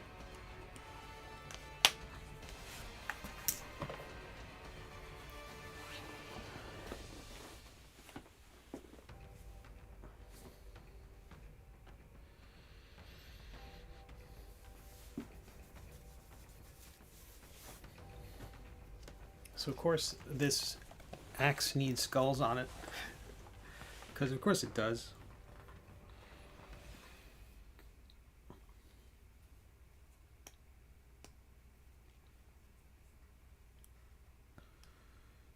So let's create a skull.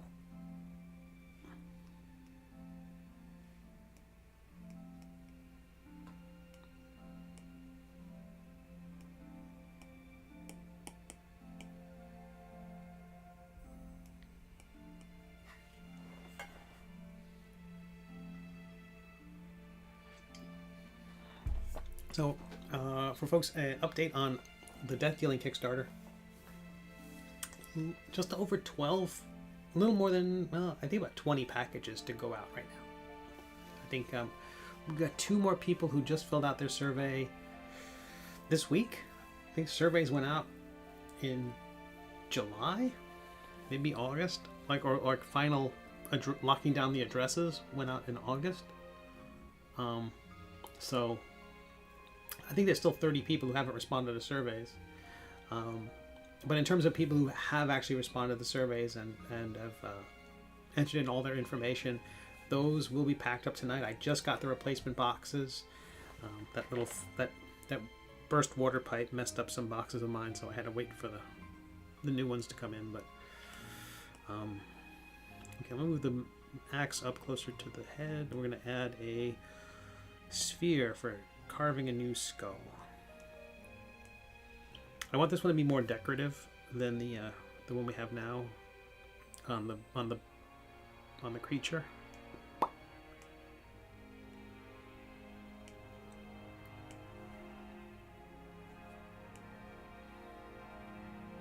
So as soon as I'm done here, I'm going to go right back to packing up boxes. Oopsie.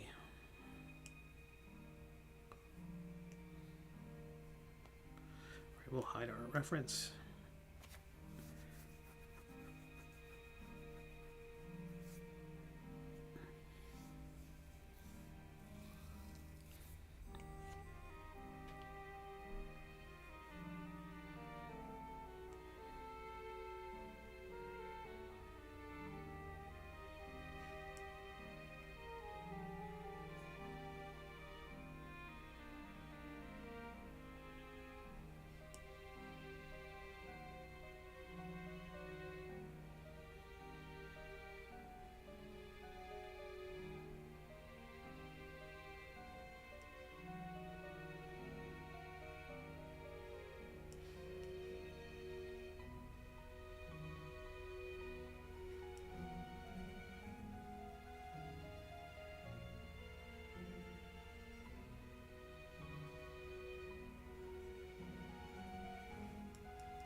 What I'm going to do is I'm going to cut this circle like that before we start carving into it.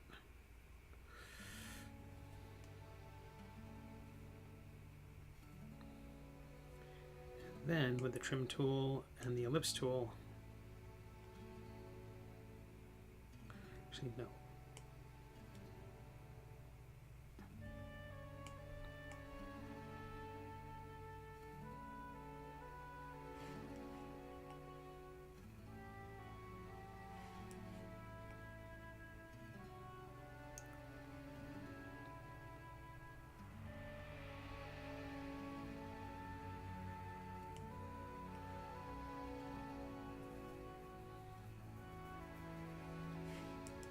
I like the circle better. I thought I'd try by cutting it in half and see if I could create a more interesting kind of decorative skull. I think I'm going to just go with creepy skull.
So it's a really interesting conversation the World of Game Design guys had on Sunday.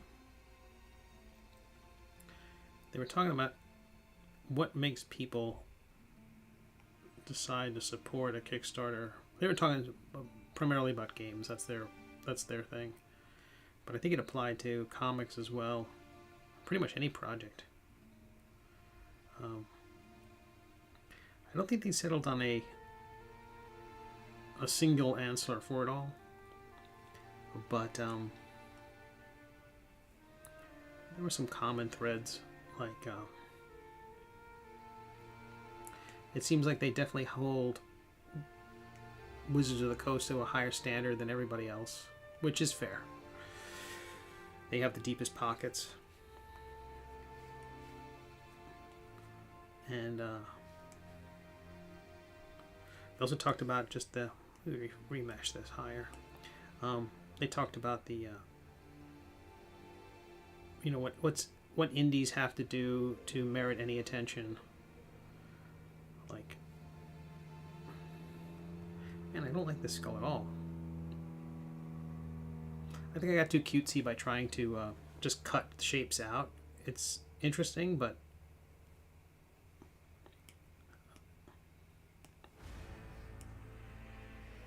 we have 300 levels. 300 levels I want to do. Let's get our sphere back. Start there. Look at it from the side, and we'll bring our jaw forward.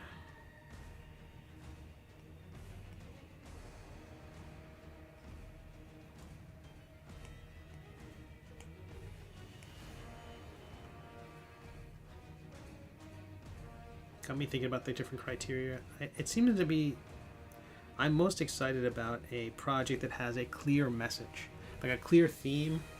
I mean, there are other things you can create, like rules for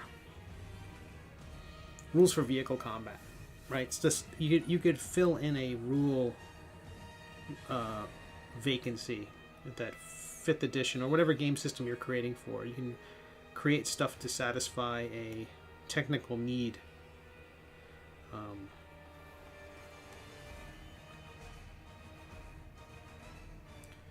You can create interesting resources like magic items or magic spells. In the way I look at those, as long as they have some sort of concrete theme, the Griffin Saddlebag is a project where I think the person does a new magic item every day on their Patreon, and maybe post other places, and then every year they collect 365 magic items in a book, and it does very well. They've sponsored Critical Role, all sorts of stuff like that.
our sketch bag here. How are we doing? Okay, that's a disc.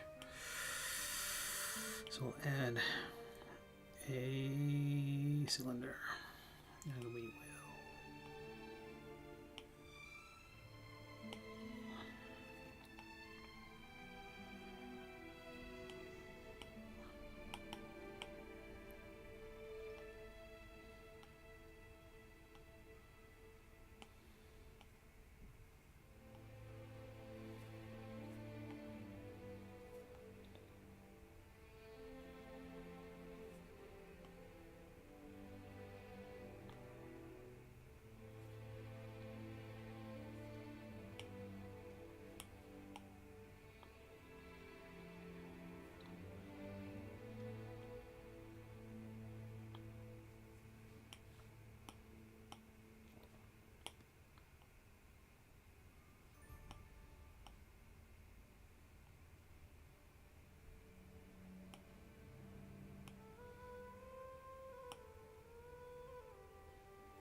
Sweet.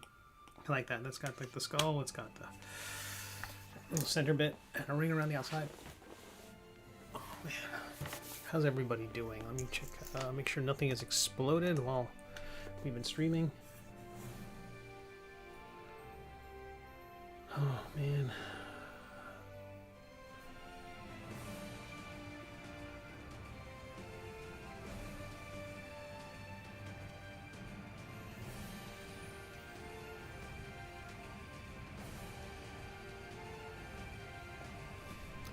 Oh yeah, this is bad.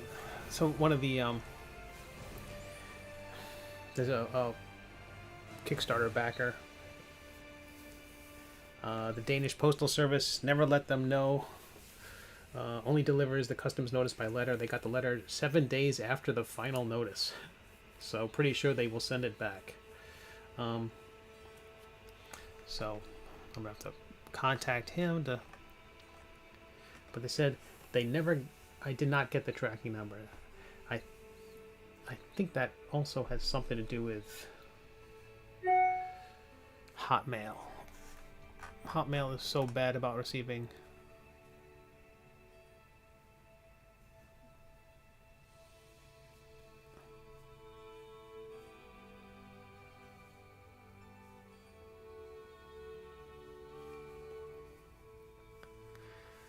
Oh.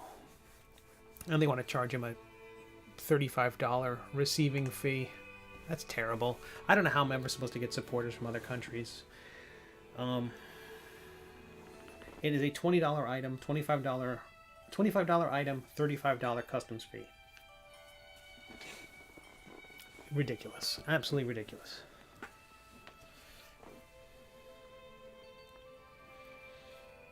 Okay. So I'll have to figure out something to do.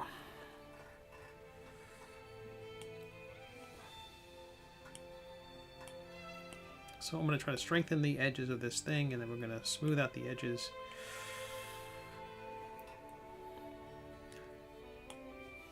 I'm going to go in here and try to sharpen the skull a bit. It's fine for a pretty soft little medallion, but I think it needs a little more oomph. Maybe it's going to read at a small size.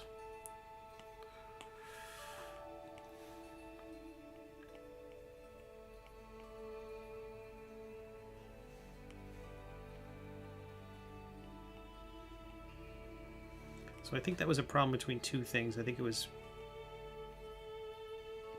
not only Danish Postal Service, but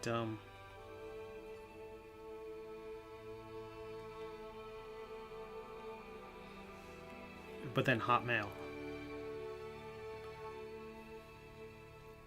I've seen Hotmail bounce so many. Anything that's like not a personal email to the Hotmail account will bounce sometimes. A dear friend who uses it, and it is a nightmare. They have a website, and to try to get any automated message to get through to them, the solution I've had for years has been, as I help their website, is to make sure that I am CC'd so I can manually forward it to them. I don't know of another way to beat the Hotmail's system. But I feel terrible for this Kickstarter backer.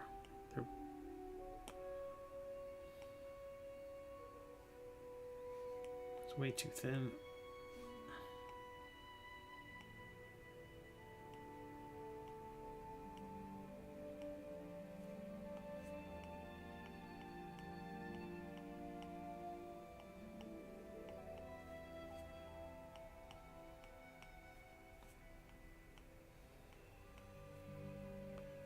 And I was warned specifically about Northern Europe that that customs has gotten so much more difficult there. I don't know why. Why specifically them?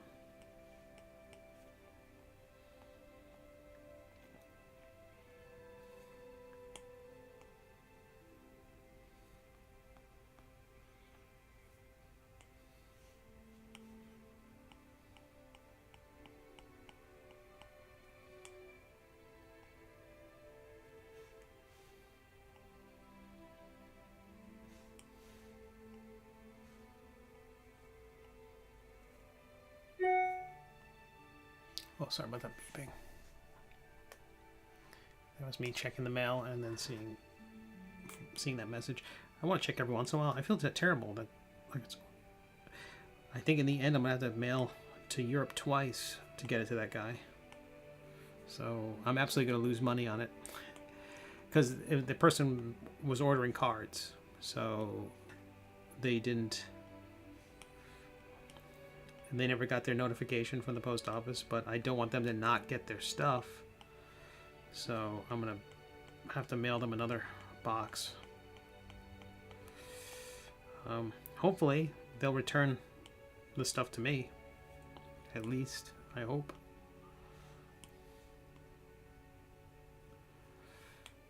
I'd like to get the cards back. I didn't make that many of them.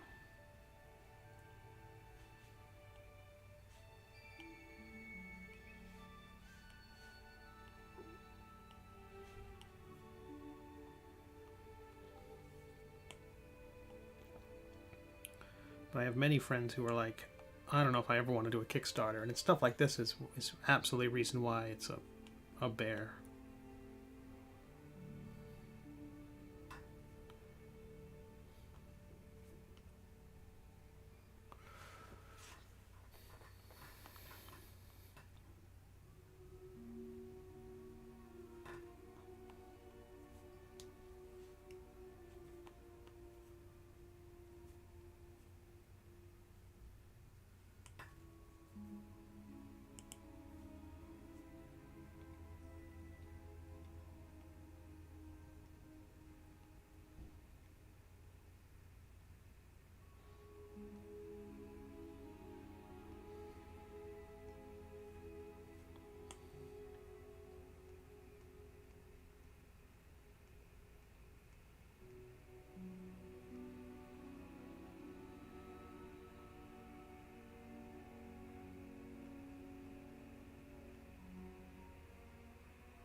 I like trying these little decorations. I don't think they work. I think it works better as a regular skull. I don't think I need that.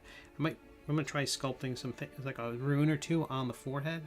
See if that is any better.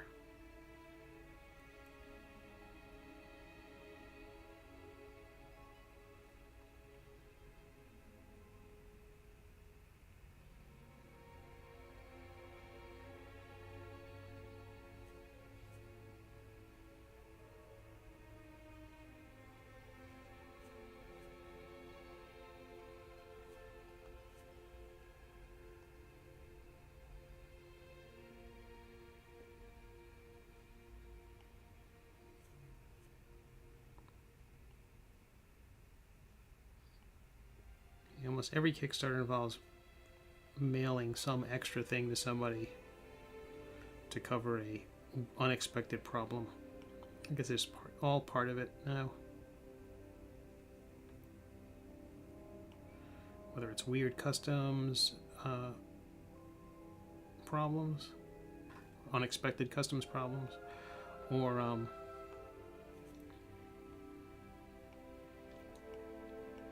in one case, a backer did not know that the death dealing book had a had that spot varnish on it. They thought it was a protective film like you'd get on a piece of computer equipment, and they thought that you should peel that film off. They said it looked like it was peeling when it arrived, so it's possible that like whatever happened in transit caused it to look like that in an unexpected way, like more than, you know, I'm presuming it was it looked like it was supposed to peel off because it had been so manhandled. Now when I mail things to, well, Europe or any place overseas, I will I put everything in a larger box, because once you're shipping overseas, it ends up being about, it probably cost me $25 to ship it there anyway. So whether it's a small box or a large box, it's really, at that point, it's only the cost of the box, and all the boxes have gotten more expensive in the last 3 years, like double in price. So it's putting in a large box just means a little more bubble wrap, and just so it doesn't rattle around inside the box too badly. And then hope that nobody at any of the postal companies decide to put a 50-pound box on top of it.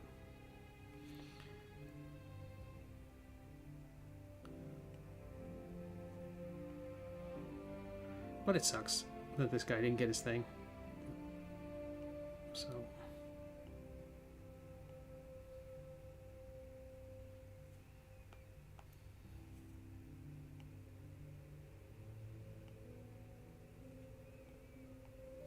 I don't like that one.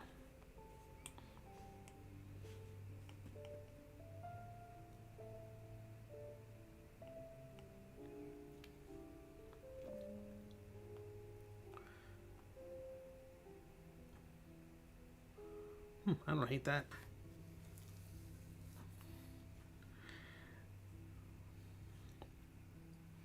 Let's try something here. Look at it from the front. We'll clone that skull. Hello, buddy. My editor just woke up.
Ooh, I could do this.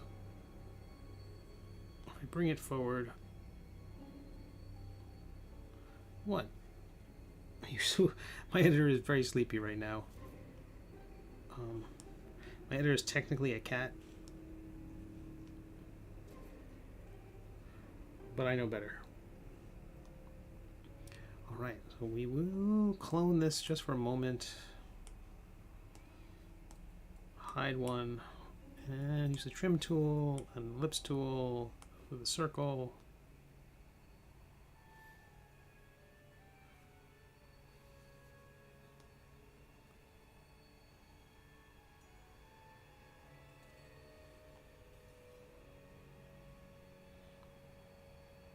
I don't think that adds anything to it. I think having that center post makes the thing easier to print, makes the whole thing better. Let me save and see what my editor's up to. He probably wants to make a cameo. What's that, buddy? All right. You want to see everybody? Oh, a quiet meow. Meow. Come here. Oh.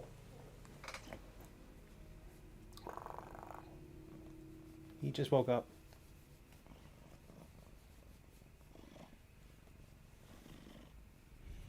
He had a hard day. He had a lot of work to do in the morning.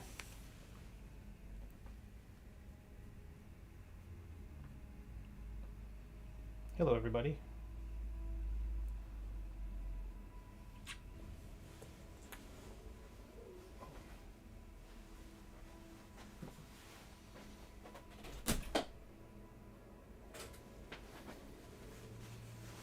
And we're back. All right, so we got axe, we got some skulls, we got some skull emblems. I think the guy's face is better. I'm gonna sample this color. I think it's just white. Force paint all. Oh boy. Force paint all. Select those pieces. We will group them together as skull emblem. I can spell emblem. That skull is over on the axe. Let's try it there. I don't know if I'll keep it. I'll have to put one on both sides, of course. Skull emblem.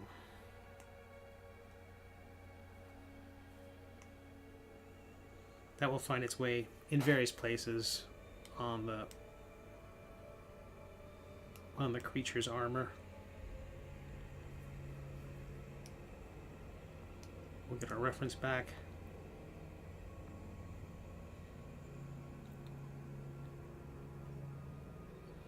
I think the face is pretty good. It feels like the drawing.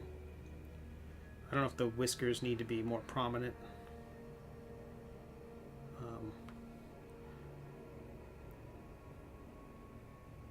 Or if there's sections of it that need to dig in a little bit more.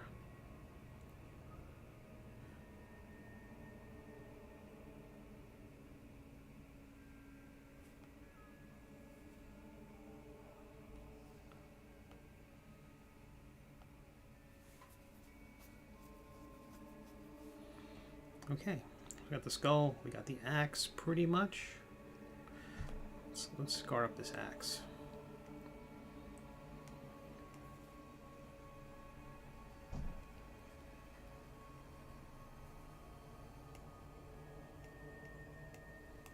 We're just renaming a few things before it gets too confusing.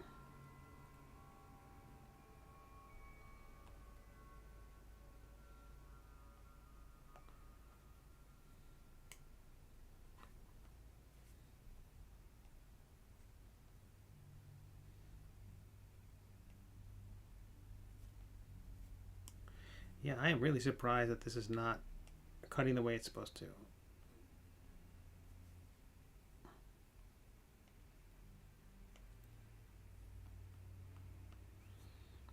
Then the crease tool.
Let's see if I can do this. I'm going to take the whole axe, looking at it from the front.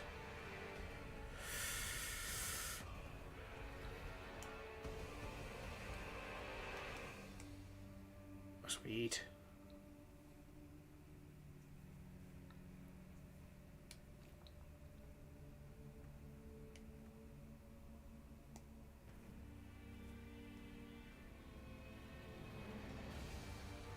Take that skull. We're going to trim it with the rectangle tool right down the middle of the blade. Oh, symmetry's on it, wouldn't let me do that. It's going to cut both sides.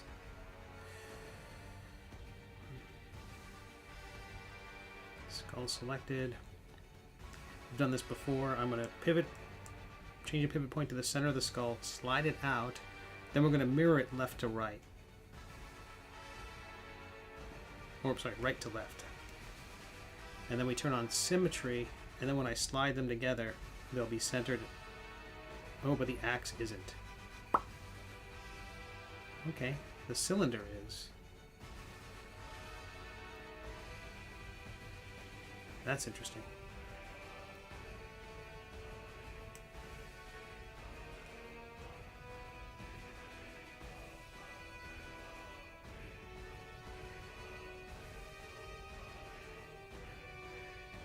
It's interesting the blade was off center.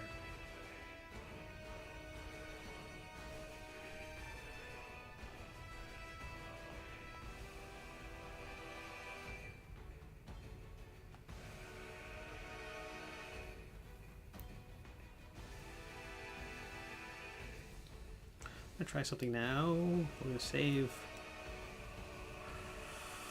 I didn't save a fresh version of the blades. I have the one on the south right now, which I can clone and hide. That will give us an intact version of one. But I'm wondering if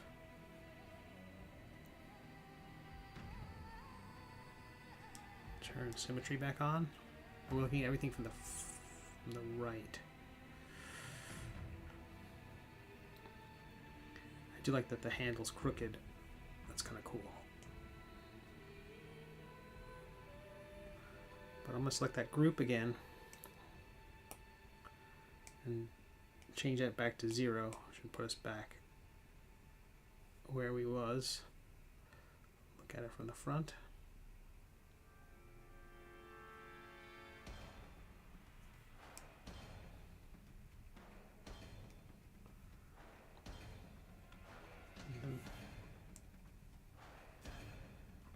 For purposes of mirroring, I'm going to choose local, so the object, not the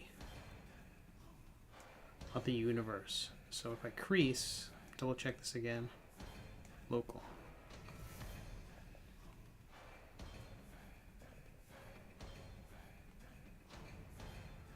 I have the wrong. Is nothing selected?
Get this better. We're getting there. It's not quite centered in the universe, but we will get it there.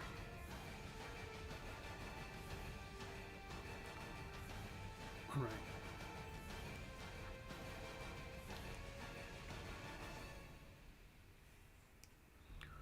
Almost. I know I'm just eyeballing it, but too far.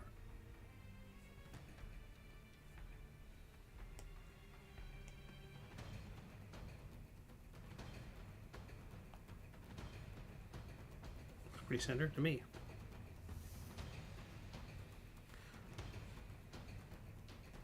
I just really like that pattern we have on the skull itself, so I'm wondering if it's worth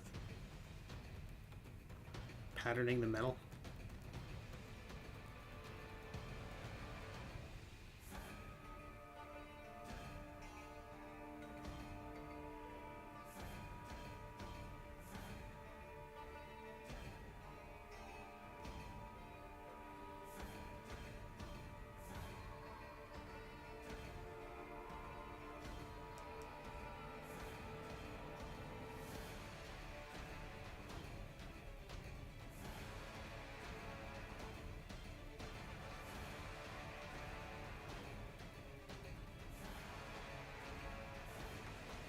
Hey, NBC. I have not seen Jimmy here in a couple days.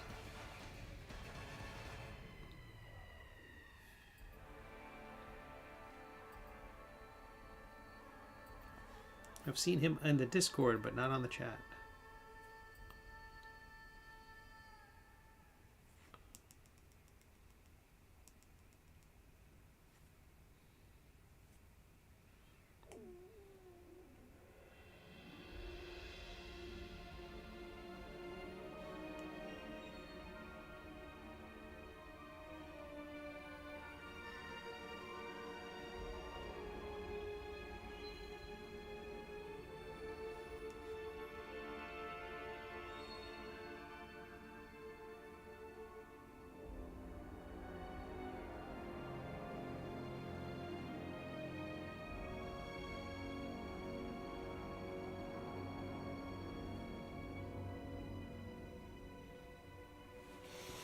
Whose house about? Yeah, I'll mention it to him for sure. I thought you tagged him over in Discord. I would have thought he would have seen that for sure. I'm not sure what else is going on in his world. He hasn't been on as much as he has in the past.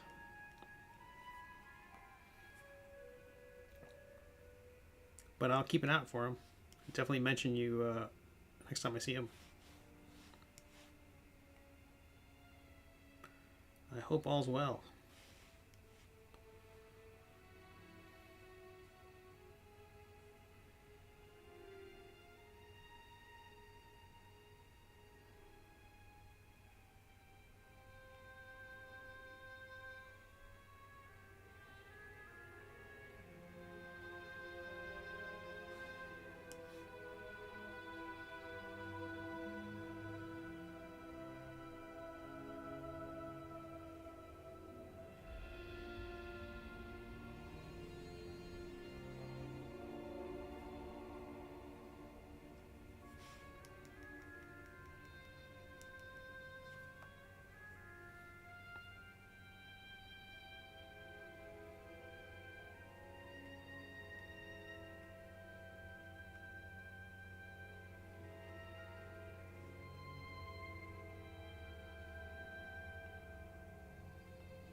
Maybe there's those scars on the axe for now.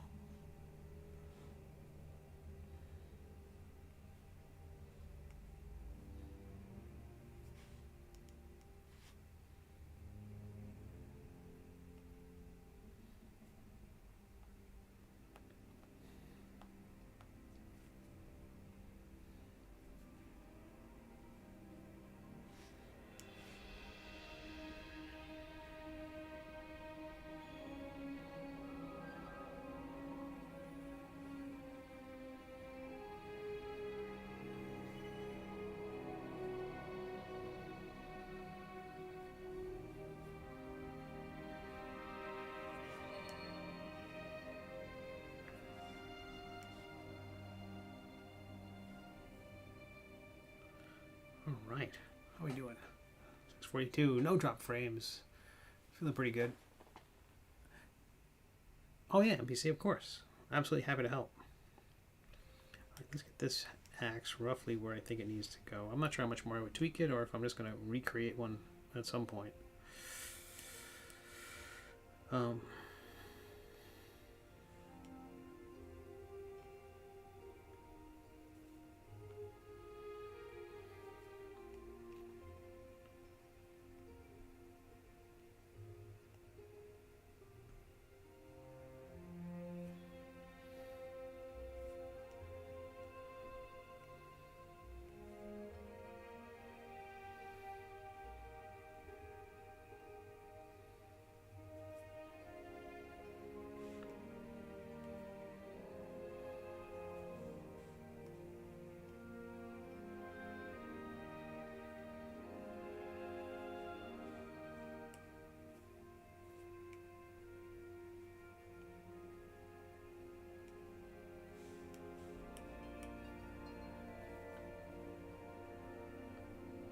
Alright, I feel like this is a good progress so far today. I'm going to switch gears over here and work a little bit on another illustration, which I want to get a little more work on. I'm thinking this some more, how I'm going to take the next steps. Naturally, I want to sculpt hands. That's an important next step. And I had to think about how I want to build the armor up. I created some armored pieces for the cleric. That's the first armored figure I've done. That wasn't just like an undead knight, which at that point the armor could be really corrupted. I feel like I really want this Grognard's armor to be kind of gleaming. They're old. That doesn't mean their armor is tarnished.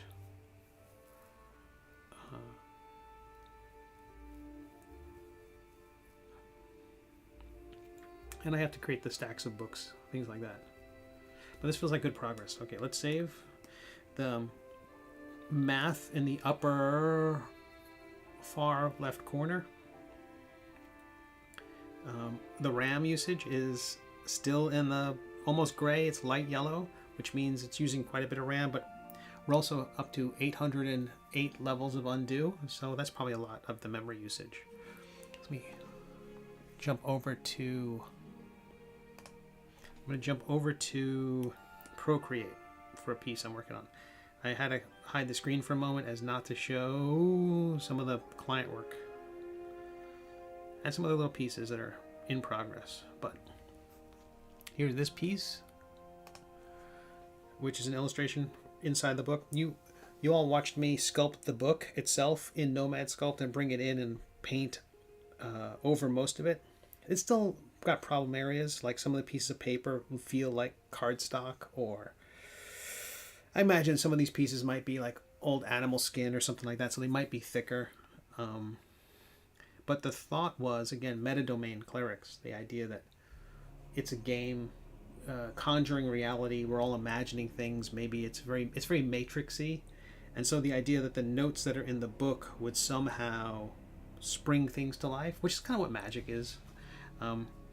And so this is the same D20 from the cover that's down there in the bottom right. But I thought, can I sample this? I'm going to turn off multiply for a moment just so I can sample the actual color. It's kind of just a dry color. And what pencil was I using? It was absolutely a pencil. Just a Procreate pencil. That might have been it. And I created a grid over the whole thing that I could use as a guide for drawing in here. Create this layer, the layer multiply. And I thought it's important for there to be sort of a grid that is behind the die, like a table, because then the die is popping up over the table. Hopefully help drive home the idea that this is a three-dimensional thing breaking into space, breaking into reality.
Oh, the skull? Oh, that's great.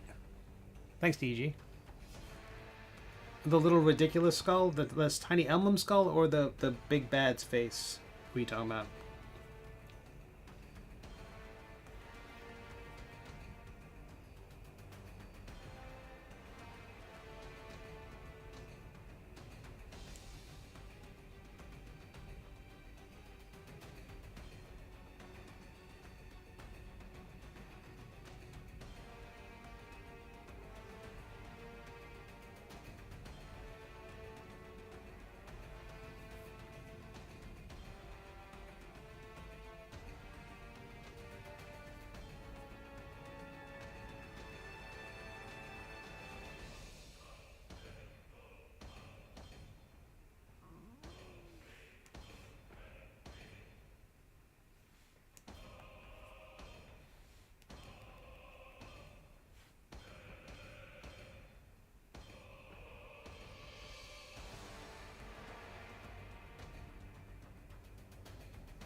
So the idea is that these are all like calculations that the cleric has written in their book, and I want to hint at mistakes and erased things and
this is just for you all to see.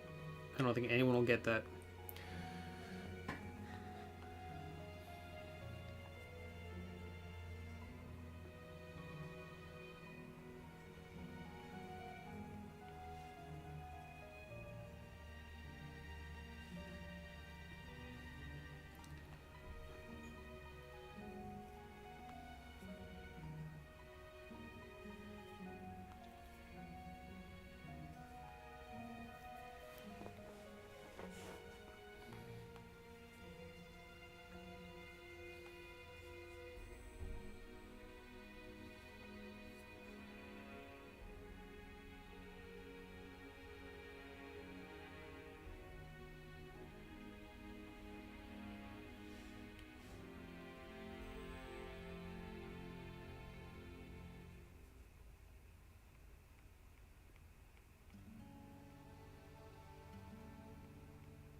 I swear it's one of the toughest things to draw with an ampersand.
I like that. I just wanted to be more subtle.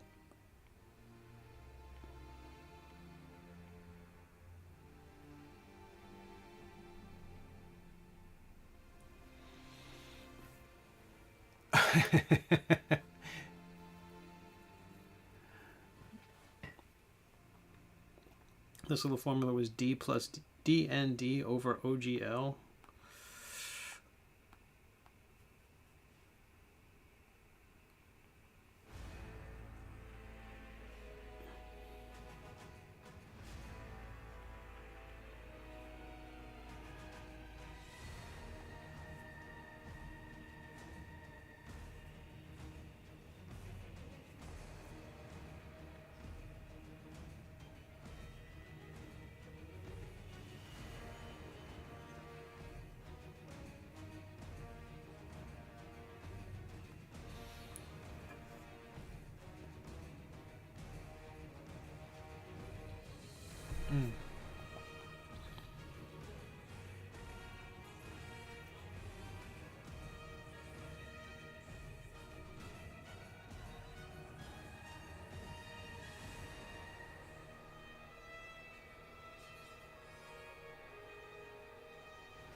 think what else to put on here that's kind of goofy.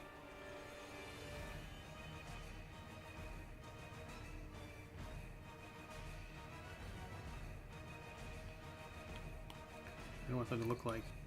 I'm trying to hint at writing, but not be writing. One of the first things I learned in advertising design, I was in advertising art, not in the, it wasn't the business marketing side of things, it was the art side of things, was what they call Greeking in text, which was just scribbling to make it look like text, because if you presented a design with actual text, everyone in the meeting gets caught up on that stuff. They immediately go like, well, why did you choose that word? So the idea was to present designs that looked like they had text to give people a sense of what the campaign might feel like without the client immediately getting derailed by oh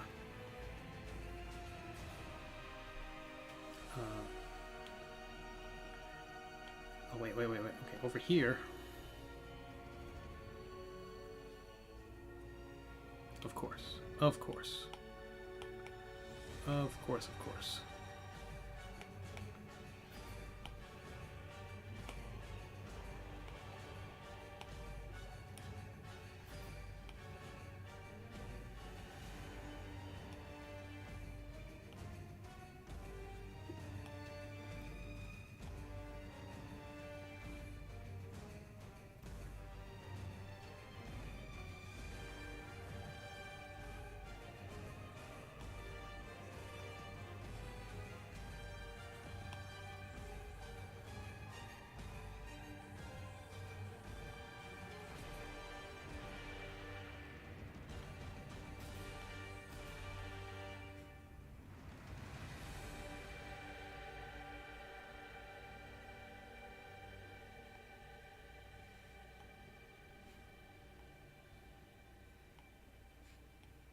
I think this is a cute idea. I could be wrong. I'll know in a minute or so.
Just like the idea that the drawing, that the book that you see here is drawn in the book.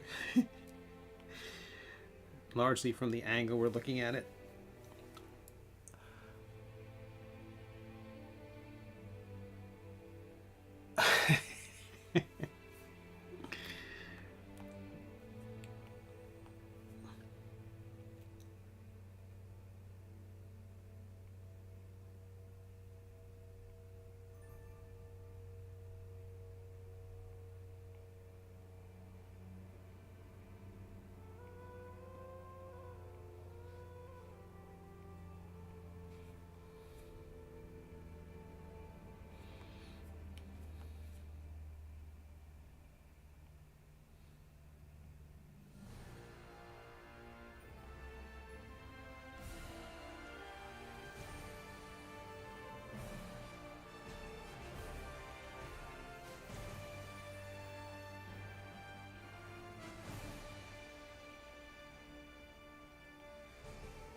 There's that line from The Young Ones, which was something shattered into a million pieces, and those pieces shattered into a million pieces, and at that point I stopped counting. It's like, I'm not going to draw the book inside the book inside the book inside the book.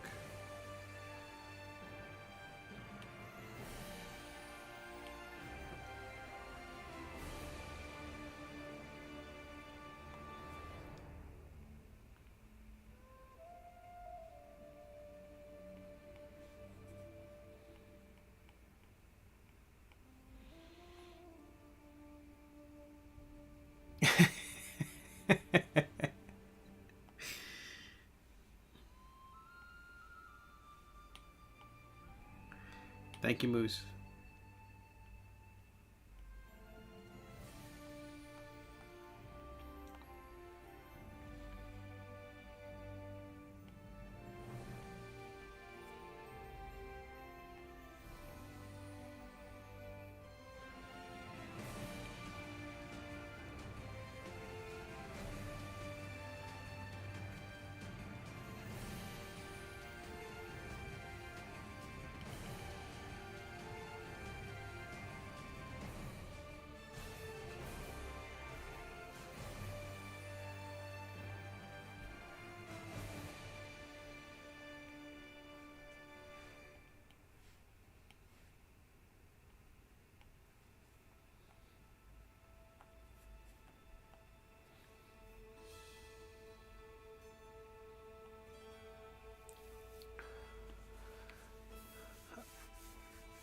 $7 o'clock. Holy cow!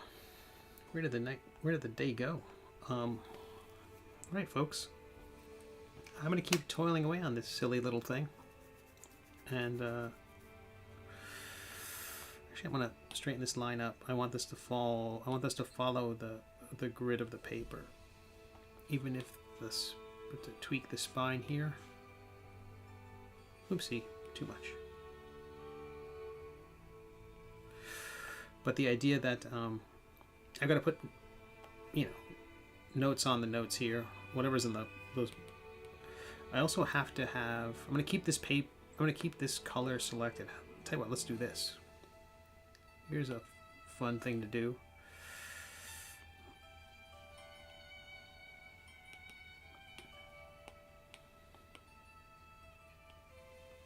I'm just filling that little swatch with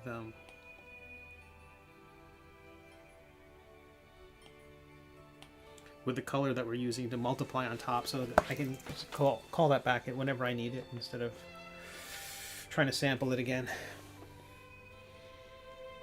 But the whole thing needs a shadow. This was going to be at the bottom of one of the pages of the book. I thought about putting this on the title page, but we do have that. We already have that magic tome that is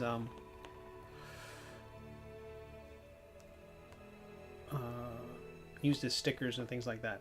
So I'll get rid of that grid at the end, but hopefully everything's going to fall on that pattern. I might add a few more underlines here and there to help sell that. When you're doing that Greeking in layouts, often you'd include a few horizontal lines just to kind of help create the baseline.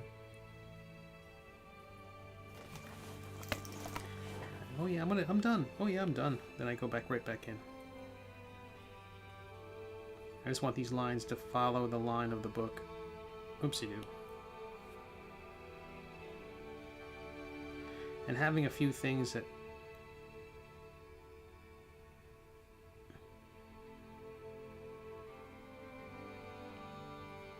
I should have gone outside the lines a little bit to make it look more sketch-like.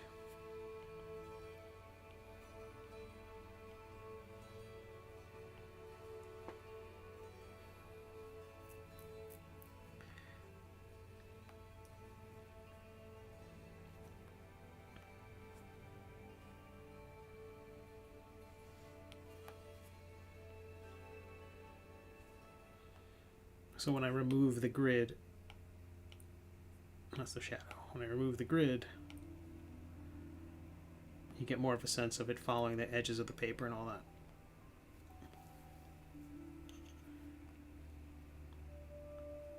And so this will be on the bottom of, like, I don't know, one of the maybe on the page that describes the cleric's prayers handbook, because this is the magic item that they get that levels up with them. And so I've got to do, just like in Intoximancy, I've got to create an array of different books, because each cleric's book is unique and has a unique look. And so I don't want to imply that everyone's got the same magic book or that they all look the same. I am looking into neat upgrades for the... That's right, I said neat. I don't want to oversell it, but they're neat. Some neat upgrades for the campaign. I'm trying to find a vendor who can produce a book, a hollow book, a box that looks like a tome, that can maybe have a velvet on the bottom or some other kind of soft felt material on the bottom that could be act as a dice tray. But I'd also like it to be large enough to hold an A5 book or a bunch of A5 books. So the box would be this size. It could function as a container for the books. It could serve as a dice tray and would look like a prayer's handbook. But it's a tall ask to find a vendor who could do that, and also find them who could get me a quote that could do the job with minimal quantities. Because again, if 500 people back this thing, it will be a miracle. I think it's going to be one of the weirdest sells because it's such an oddball book. Just flip it horizontal and people want. It's such an oddball book because it's meta, because it's not like Intoximancy is an easy sell, because Drunken Wizards is basically, I mentioned this to Dan the other day, like it's like Snakes on a Plane. It just sort of explains itself. There's no like, well, what do you mean? Metadomains has lots of follow-up questions. And so that's automatically going to be tougher. So it's up to me that page really has to sell the concept and make it so that people want to play it and make people want to try it at their table and make Dungeon Masters even accept it. The book has to be something where they go, okay, this is cool, or this doesn't break the game. I'm hoping people don't think it breaks the game. I think it's going to be a thing where it's just a belief system. This is what the cleric believes. just because it happens to be the game we're playing doesn't mean that it's more valid than believing in Shenu or some other mythical creature or god or demon in the game. Whatever you believe in the game is, the metaphysics of the game are determined by the game master. My book doesn't change that. My book just simply talks about what this kooky cleric believes. And this kooky cleric just happens to be right. Not that they know it, not that they're certain. Faith requires not being certain. So, but it's interesting. It's really about a character, about faith in a game where every level 5 cleric can walk on water and raise the dead. So there's a whole lot going on here. Yeah,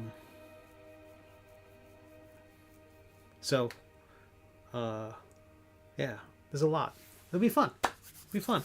I hope. But you're all lovely. Thank you for being here. I noticed that Felicia Day didn't rate us again. But I will see everybody here on Thursday. I don't know. Is there anyone to raid? I think we only have a small passel of folks. Is that what we are? A passel? A grumble of grognards. Oh,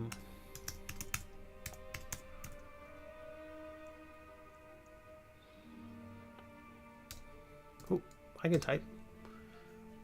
DG, thank you so much for being here. Thank you for subscribing. You're awesome. You all are awesome and lovely and symmetrical and